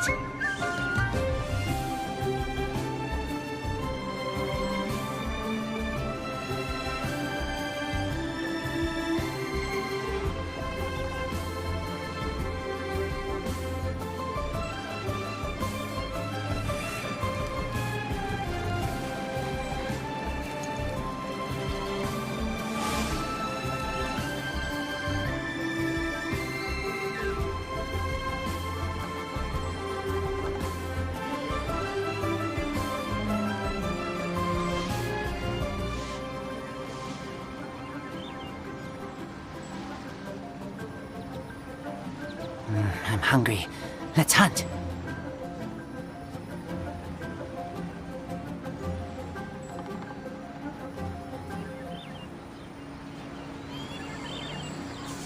Oh, what should I try this time?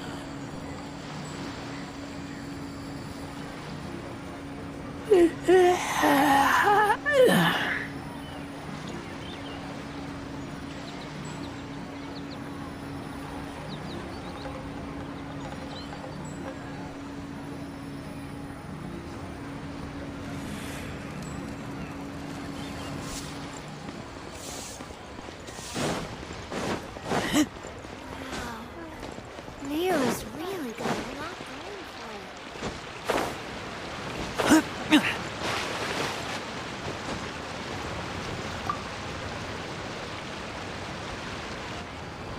Oh, goodness.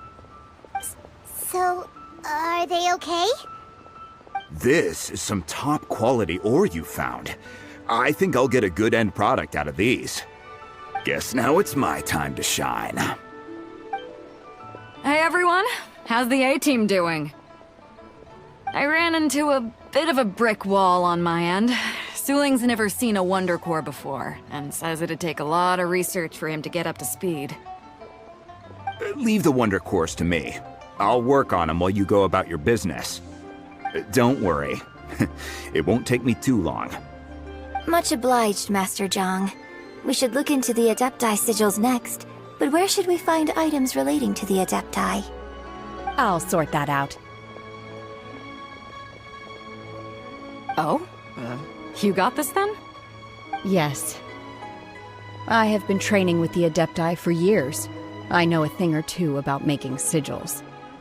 When we first met, I told you I came for the Jade Chamber, not the contest. In fact, I came specifically to deliver Adepti sigils. Master heard that Ningguang was planning to rebuild the Jade Chamber, so she sent me to deliver some Adepti sigils to her. Master also said she hoped that I can take this opportunity to rejoin human society. But now that I'm here, I wonder if I've been removed from the world for too long. There's so much basic knowledge that I lack. Maybe it won't work for me to stay here after all. But either way, I'm very glad to have met you, and I'll take care of those Adepti sigils. Without knowing the ins and outs of your situation, I can't say whether you should stay or not. But now that our paths have crossed, we'll always have a connection.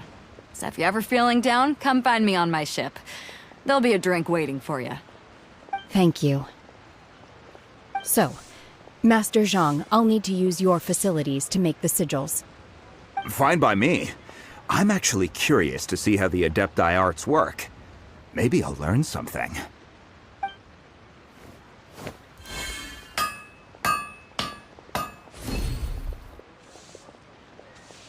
Whew. The sigils are ready. Though they are in some respects inferior to my master's, I can assure you there will be no quality issues. I've finished forging the things you asked for, too. Great! Let's go submit them before someone else gets there ahead of us!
Ningguang's little secretary. We found all the materials. Oh, already? All three of you found them together. Okay, I see. The Wonder Claws and Adepti sigils look good. It seems that we found our winners.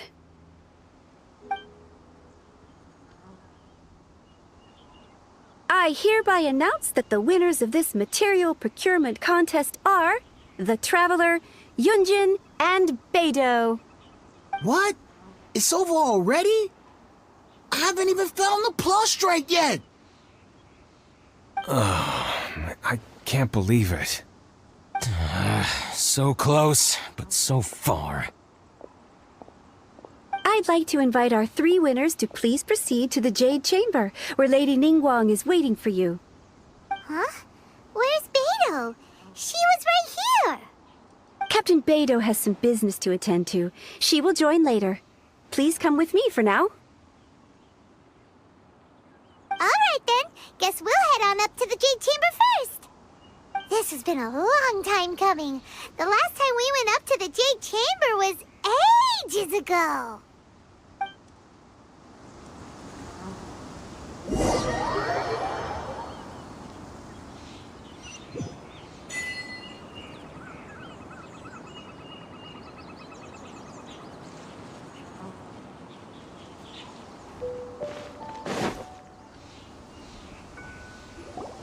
Combine the Adepti sigils with the Wonder Cores and insert them into the Jade Chamber's control compartment.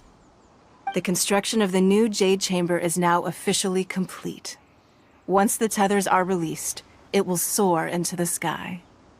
Thank you all for your work. Now it is time for me to fulfill my promise. Yeah!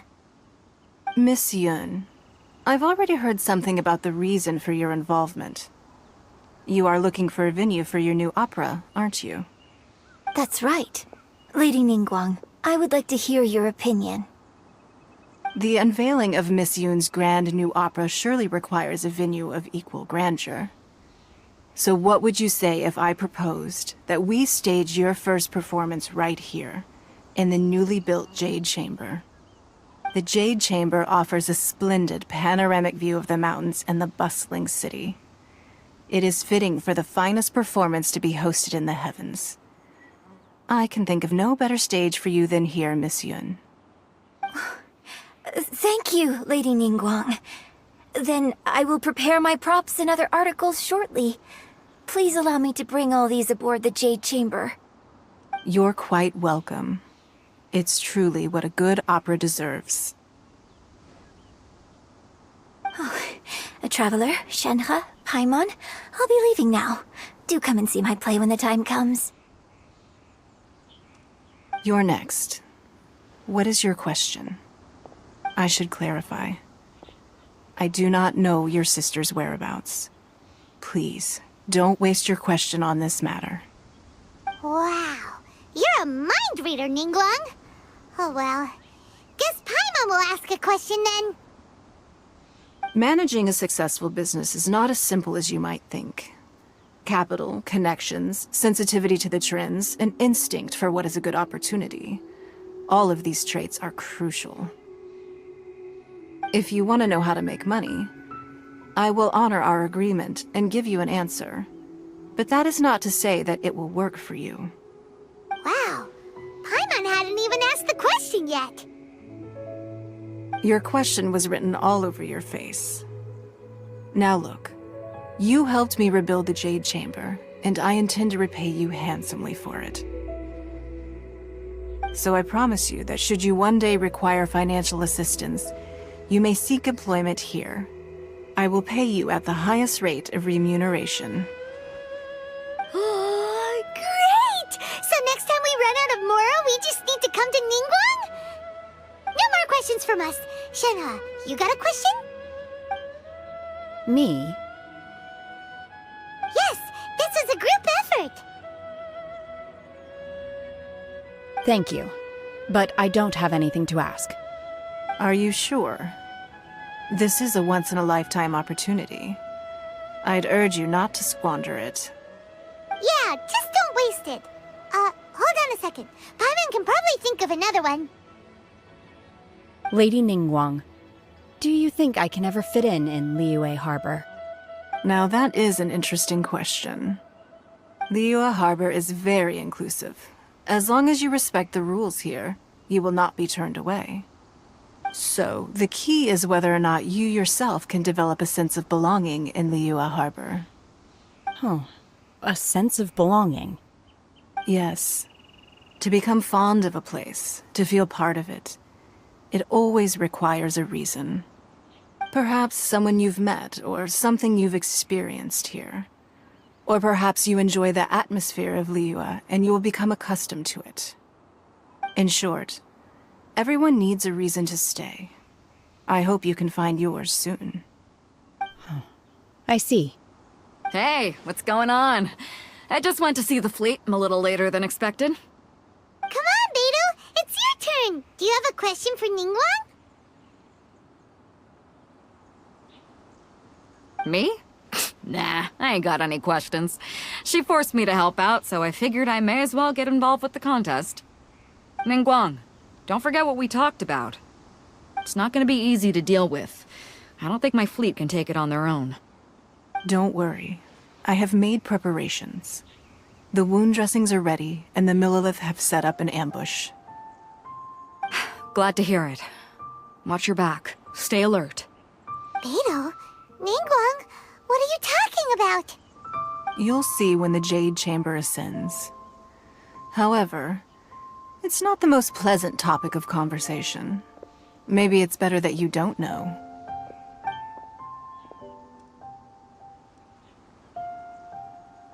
When I first set foot in the Jade Chamber, I stood at the edge of the platform and looked down upon Liyue Harbor far below.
At that time, I dreamed that one day the Jade Chamber's shadow would be seen in all 7 nations of Teyvat.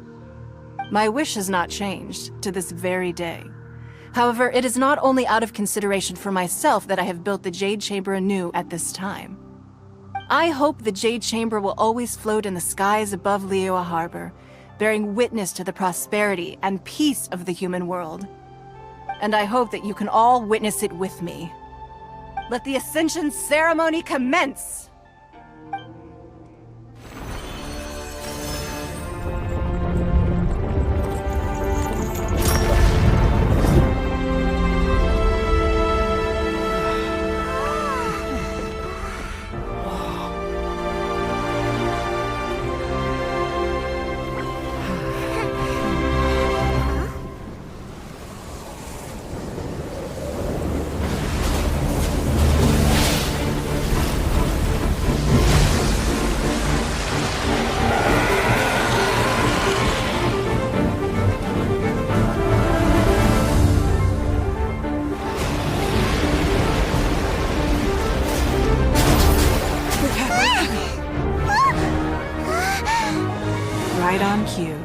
Avenger of the Vortex, Beisht. Who is that? Osial's wife. Final follower of the Overlord of the Vortex. Sounds like you knew this was coming! Beidou sensed something was stirring in the deep. She warned me months ago. Knowing she harbors hatred toward the Jade Chamber, I chose to rebuild it now as a way of drawing her out. Got it. Well, let's go fetch the Adepti. No. In this human age, the people of Liyue must find a way to overcome this crisis on our strength alone!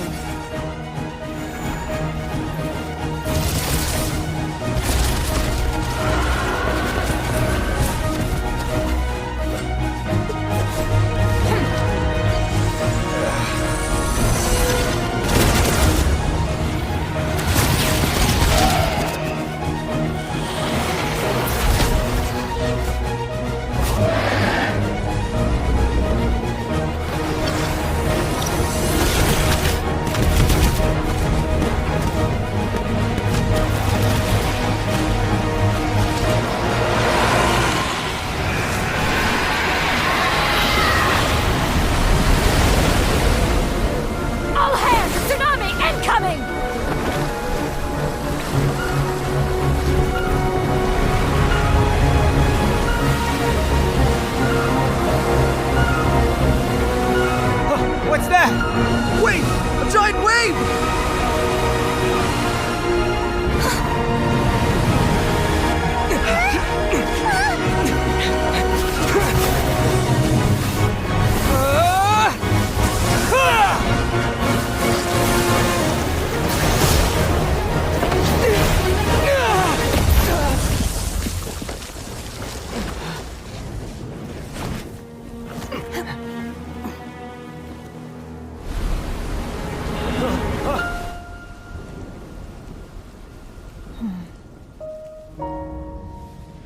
You are a cursed child.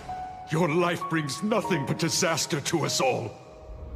At least if you die, I can bring her back.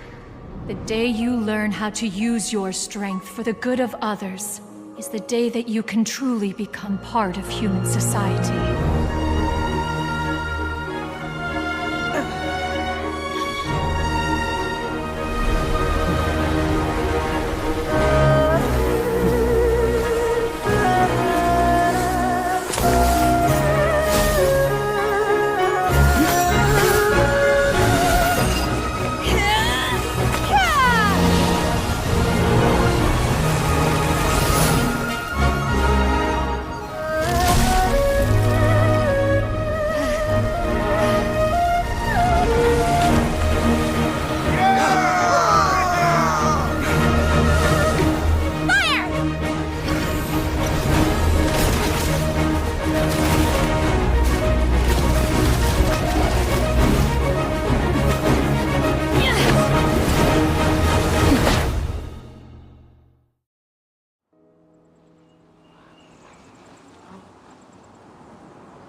What are you doing here?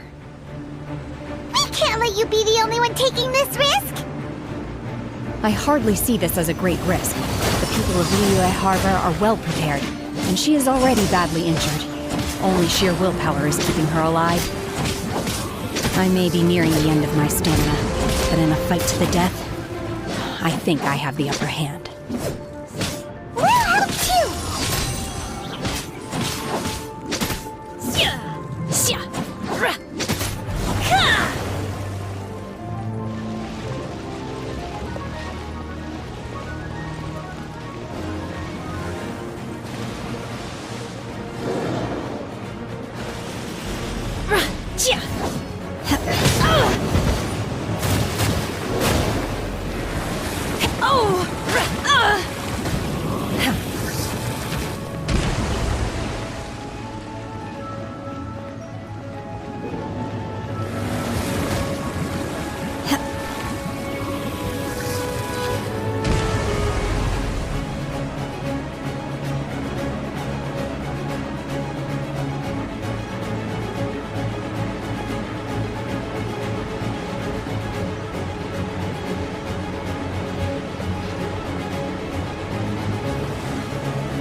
Unleash!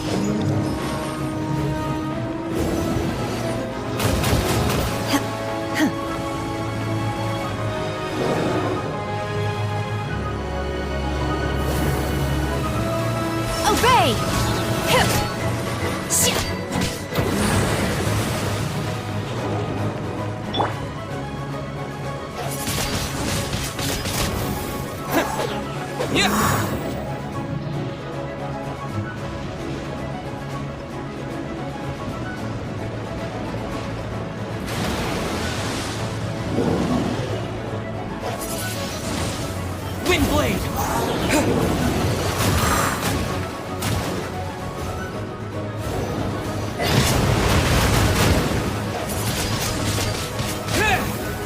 Don't get frostbite. Cool it.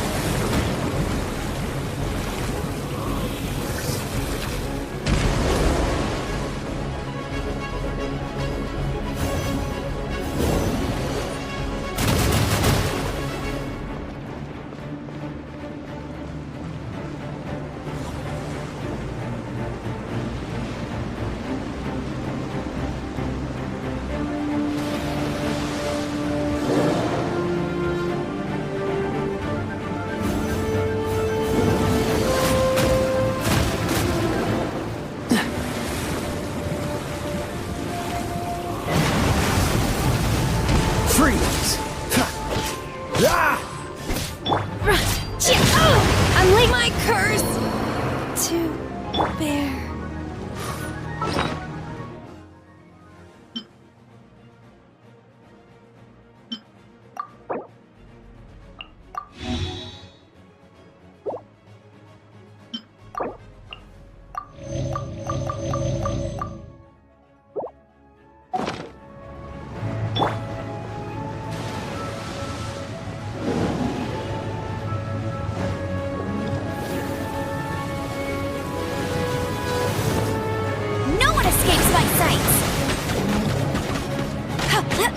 Cool it! Freeze!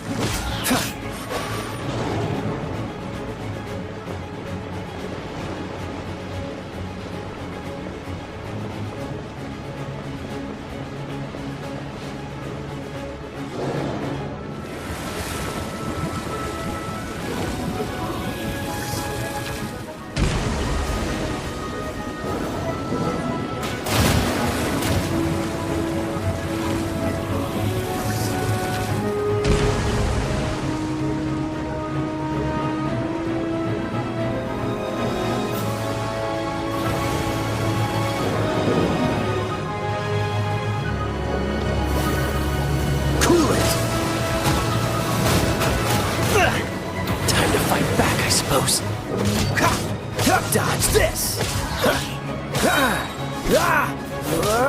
With the wind!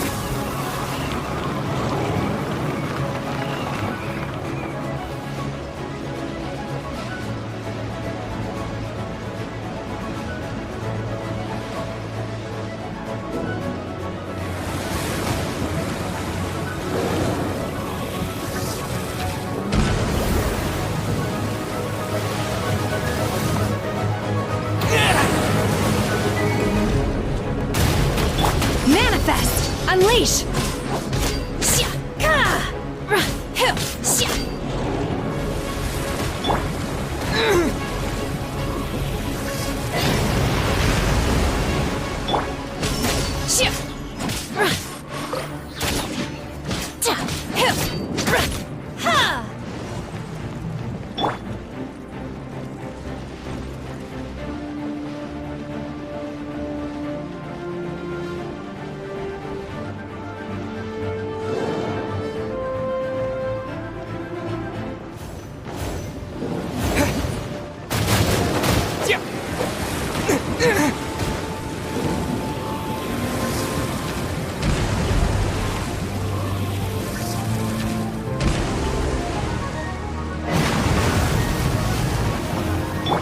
Manifest!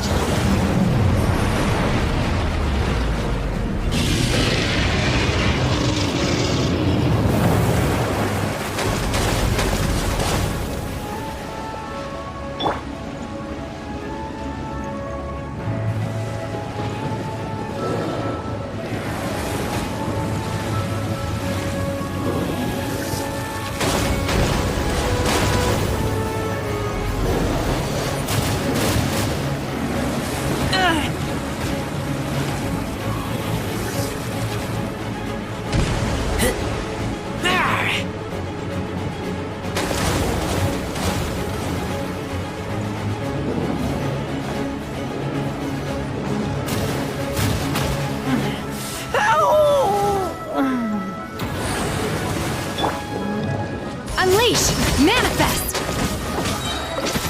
Do your master's bidding!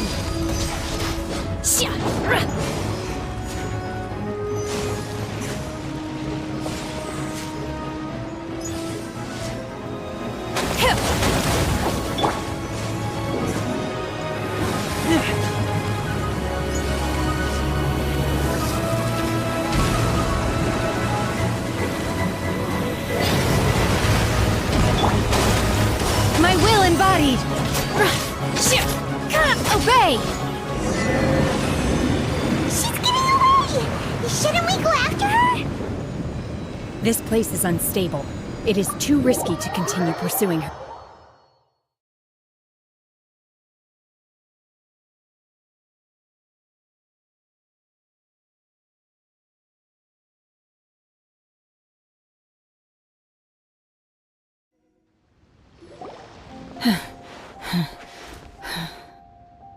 I'm just a little exhausted. Otherwise, fine. I wanted to deal with it myself. I didn't expect you to follow me. Don't worry. She's not coming back anytime soon. After an injury like that, she'll likely seek refuge somewhere else. How did things go underwater? It's been dealt with. She was injured before entering the water. It didn't take too much effort to finish the job. Good. So the crisis has been safely averted.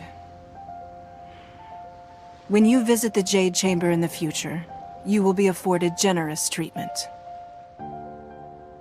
Lady Ningguang, the fleet reports that the sea monster has left Guyan Stone Forest and the surrounding waters have returned to normal. Thank you. How are the Millilith? Thanks to the medical supplies you prepared and Lady Keqing's command, our losses were minimal. Of course, we owe huge thanks to this young lady for her help. On behalf of the entire Millilith, thank you for your service.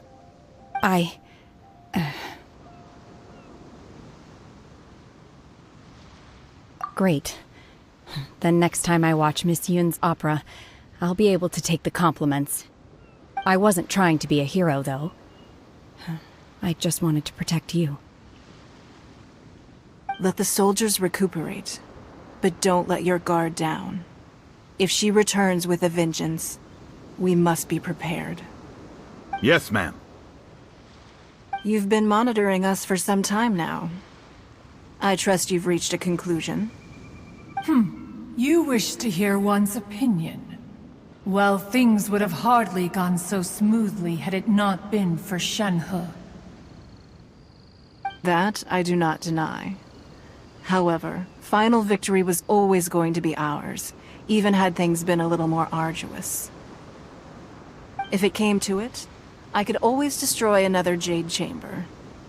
One has observed your adaptation of the Guizhong Ballista, and find oneself compelled to admit that you have evidenced some degree of novel thinking. You have learned from past failures and prepared for this crisis in advance. This is considerable progress compared to the last time.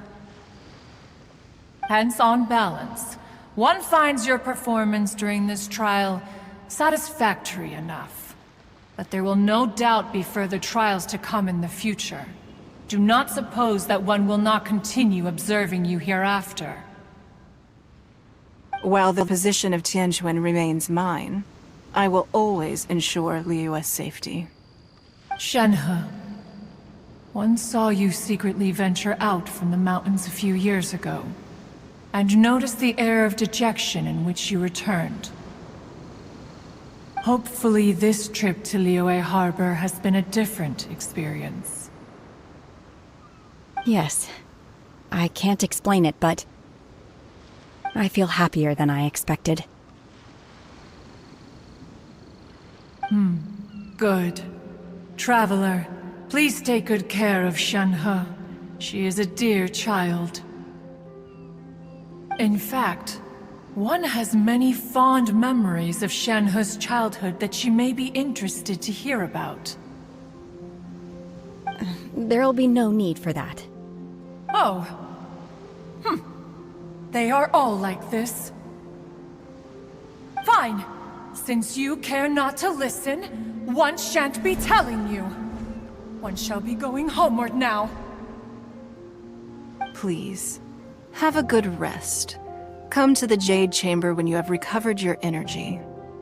We must celebrate both the completion of the Jade Chamber and the fact that Liyue has weathered another crisis.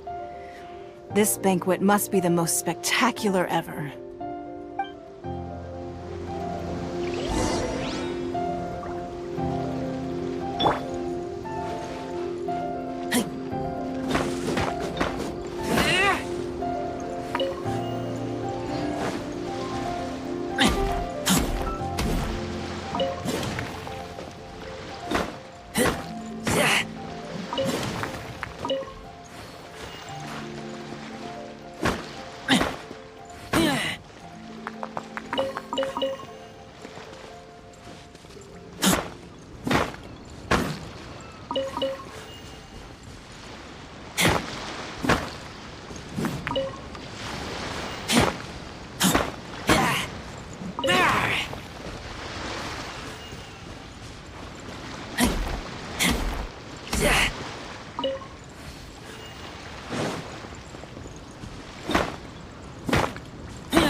I keep watch.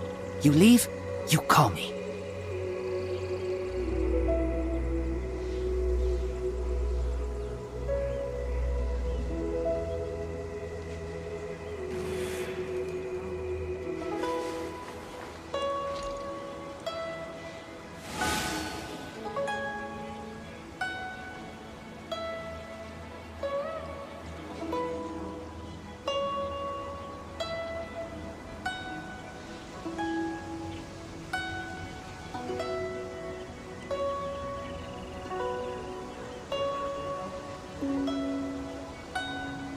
I'm hungry. Let's hunt.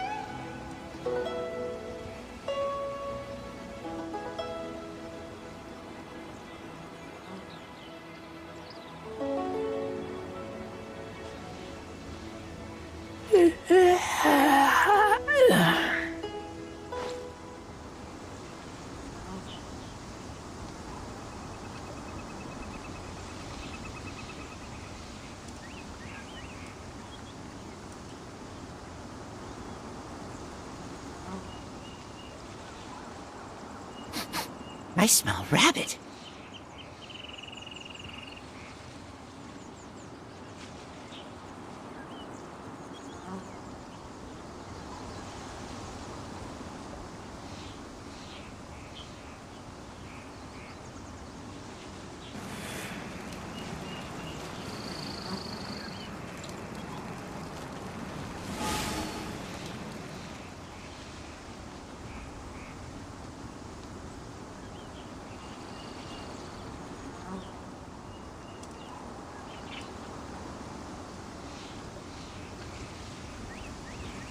I keep watch.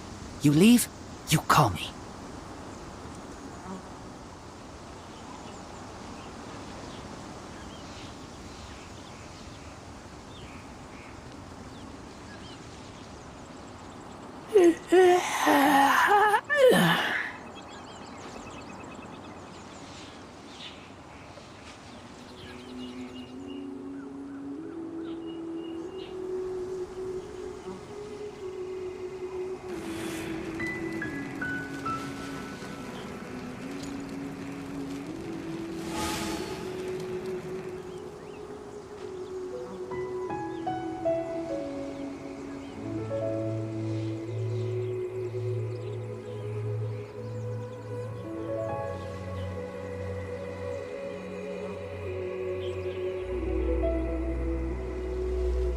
I'm hungry. Let's hunt.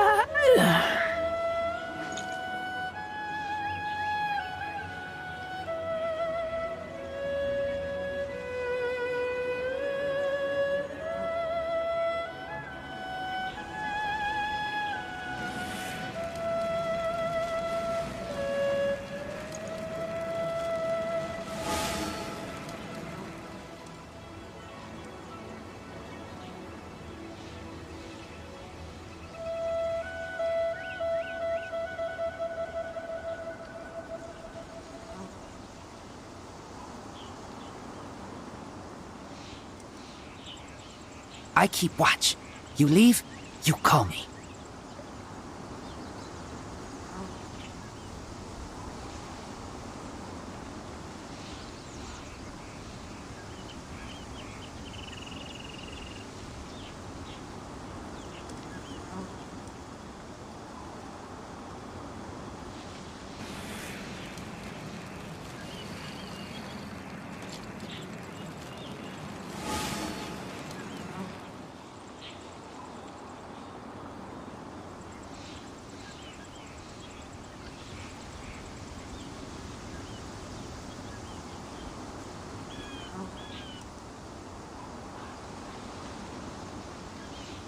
I'm hungry.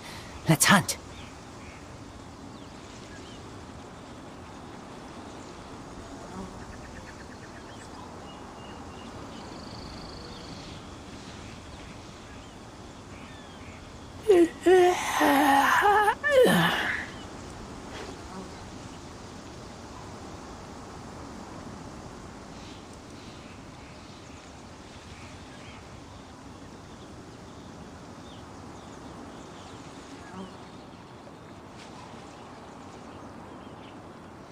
I keep watch.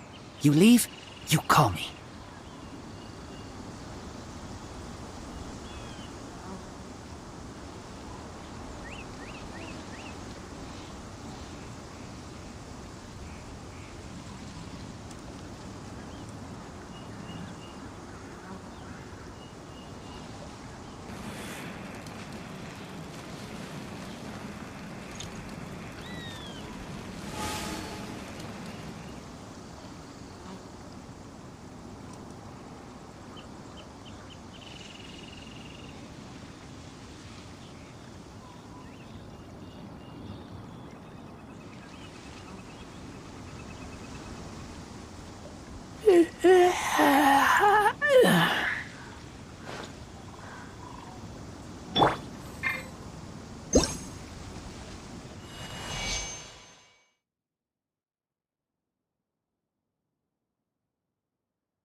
I didn't know you were such a slacker.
Seems all the other knights already have their hands full.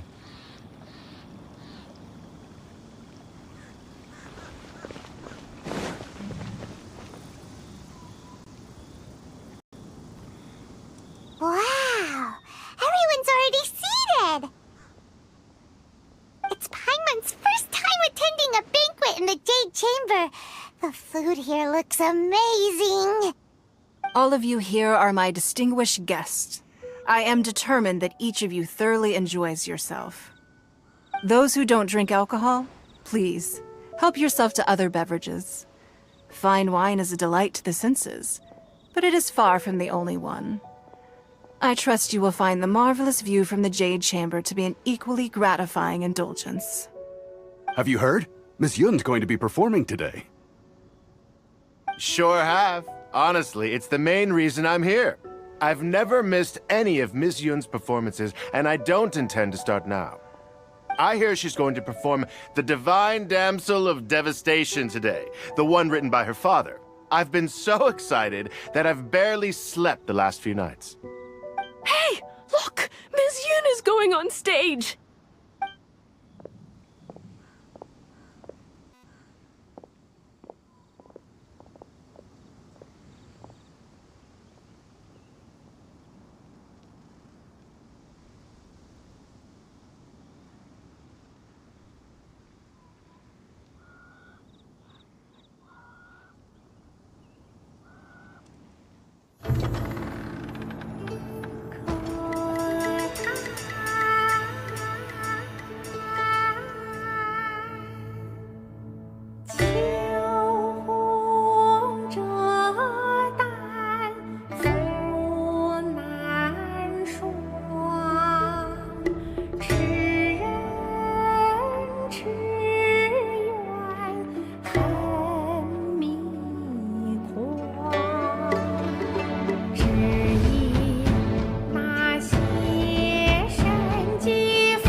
神女披冠到这里本该接近尾声，但今日我再添一笔，唱与诸位听。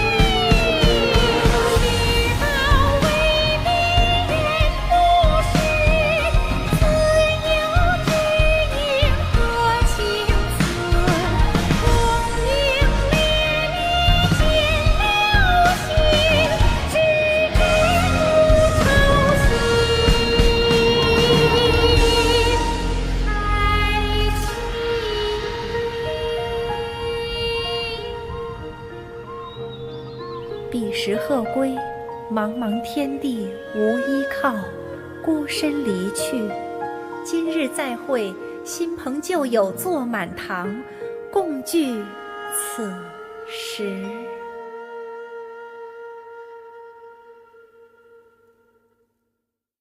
What did you think? Personally, I thought I sang rather well. It was beautiful. Paimon wants to learn too. It was wonderful. Also, thank you. You're welcome. Thanks to you, the Divine Damsel of Devastation is a more nuanced tale than ever. The play has an ending, but life goes on. I believe you will find a way to fit in Liyue Harbor. Thank you. I think I found the opportunity I needed to change. Ms. Yun, here you are. Great to see you. Huh? Hey, this young lady with the white hair looks like some kind of VIP. Yeah, that's it, like an Adeptus. Wait, you're the girl from the opera, aren't you? The Divine Damsel herself. And look who else we have here, the illustrious traveler. Well, I'll be. This was definitely worth showing up for. Let me pull up a chair, all right. We'll all have a friendly chat, get better acquainted. Alternatively, you could leave us alone. That is, if you'd prefer to finish your drink via the orifice of your own choice. Uh-oh, this feels all too familiar. Shenhe's back to her old self again. Hey, what are you doing? Calm down, Shenhe. Calm down.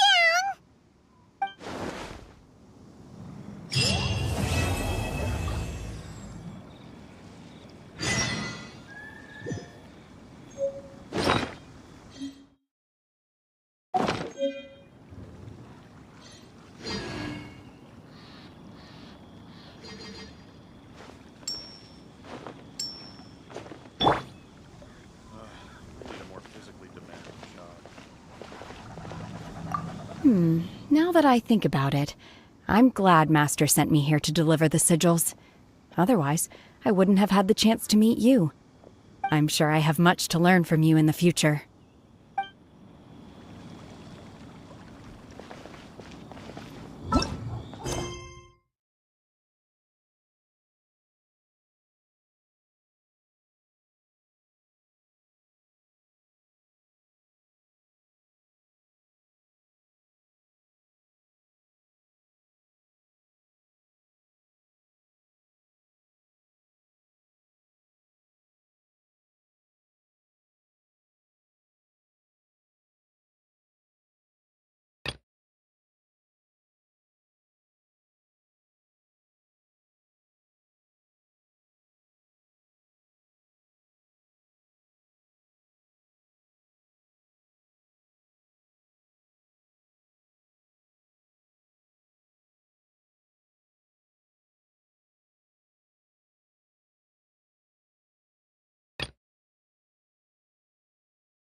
Good day, my friend.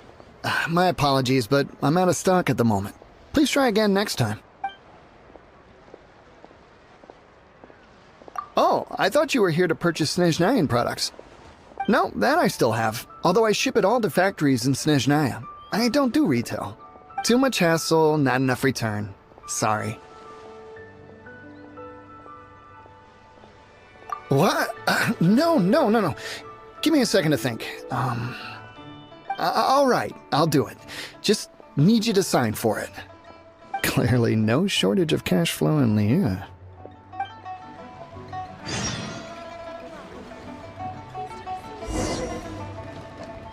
I should open a store here.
Hello there. Are you in charge of the core lapis here? Aha, finally. I thought you might come. I hear the Feiyun Commerce Guild has been buying up all the core lapis stock in Liu Harbor. As it happens, I do have a batch of core lapis that hasn't been shipped yet. It's all yours, if you name the right price. The original buyer's price was already quite high, so... The best I can do is 7 million mora. Are you serious? We spent less than 2 million more on the rest of Liyue's stock put together. I'm afraid it has to go to the highest bidder. I'm breaching an existing agreement by selling to you, so it has to be worth my while.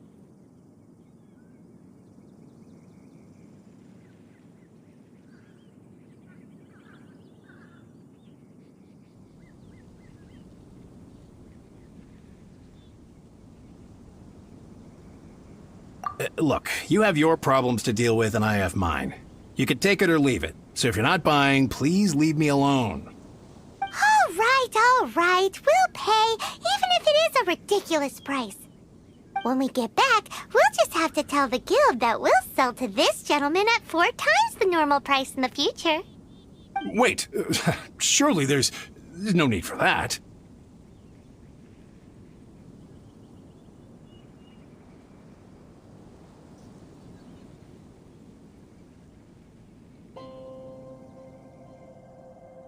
Please, don't do this. It's not even your money. Why be so frugal with it? It might be the guild's money, but we'll have a tough time explaining to our boss why we spent so much in one go. If he asks, all we can do is mention your name and say you gouged us over the price. I understand. I'm sorry, please. I don't want any trouble with the guild. There's just one other thing, though. There's been an issue with the delivery of this batch. Several carts were ambushed by hilly churls. I don't know where exactly, but if I can't retrieve the goods, I can't sell them to you either. So maybe you could go and look for the carts?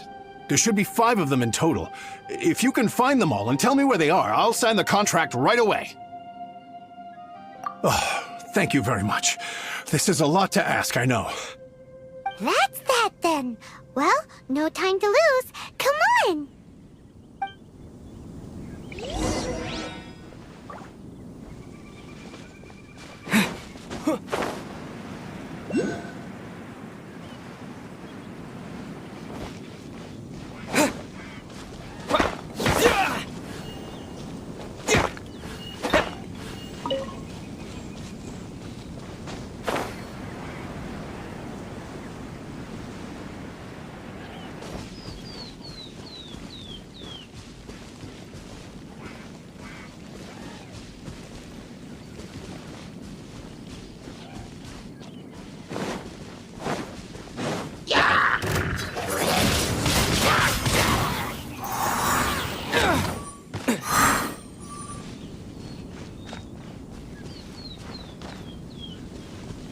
That's it, all right. That's a big old stash of core lapis.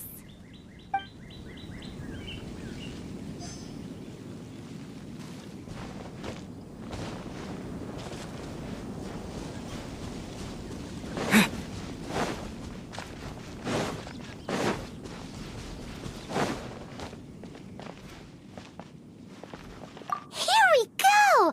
Loads of core lapis here. Quick, make a note of the location.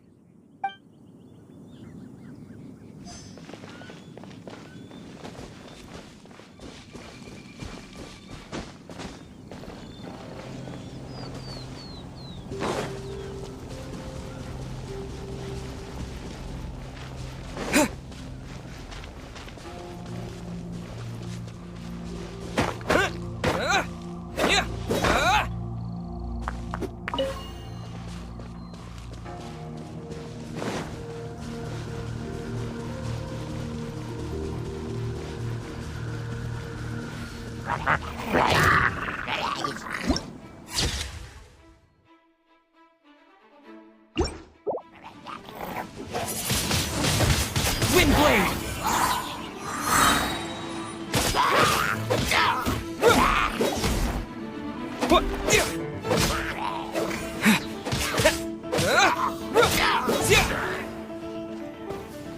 Another one down.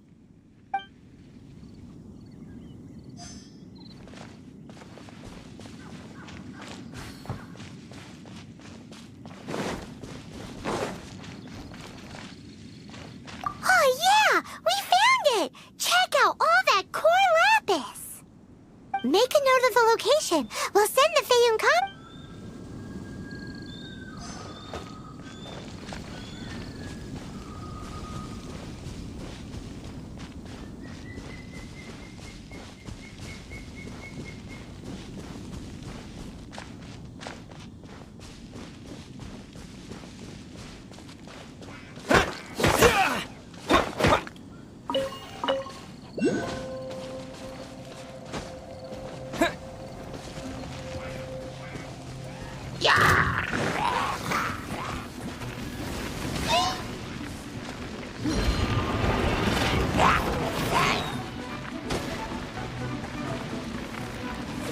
Oh, so sorry. Freeze! Don't push your luck. Freeze! Don't push your luck.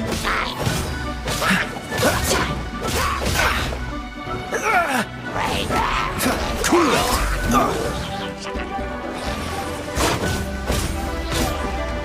Don't push your luck. Dodge this. That was unexpected.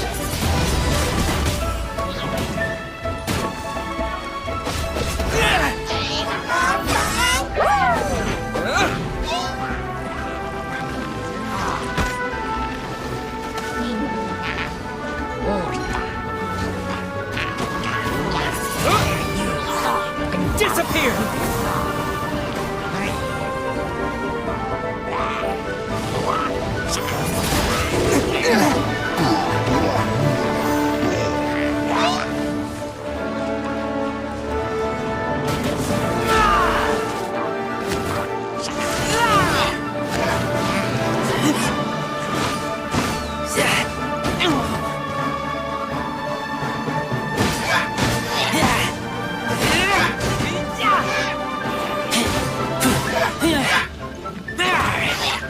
Let it rain.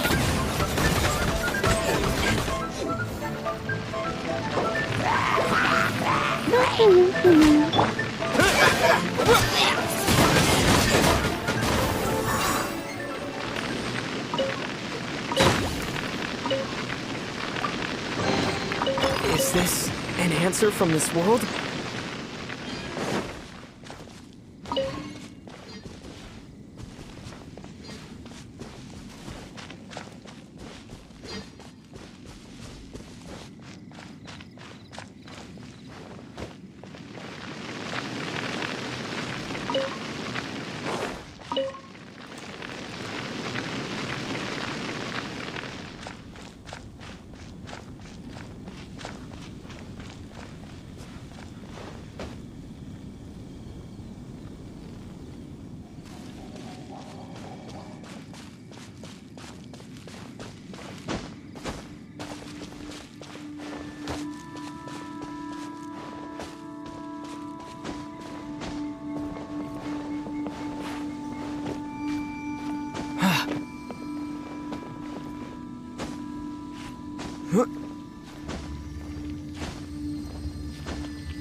I'm not done.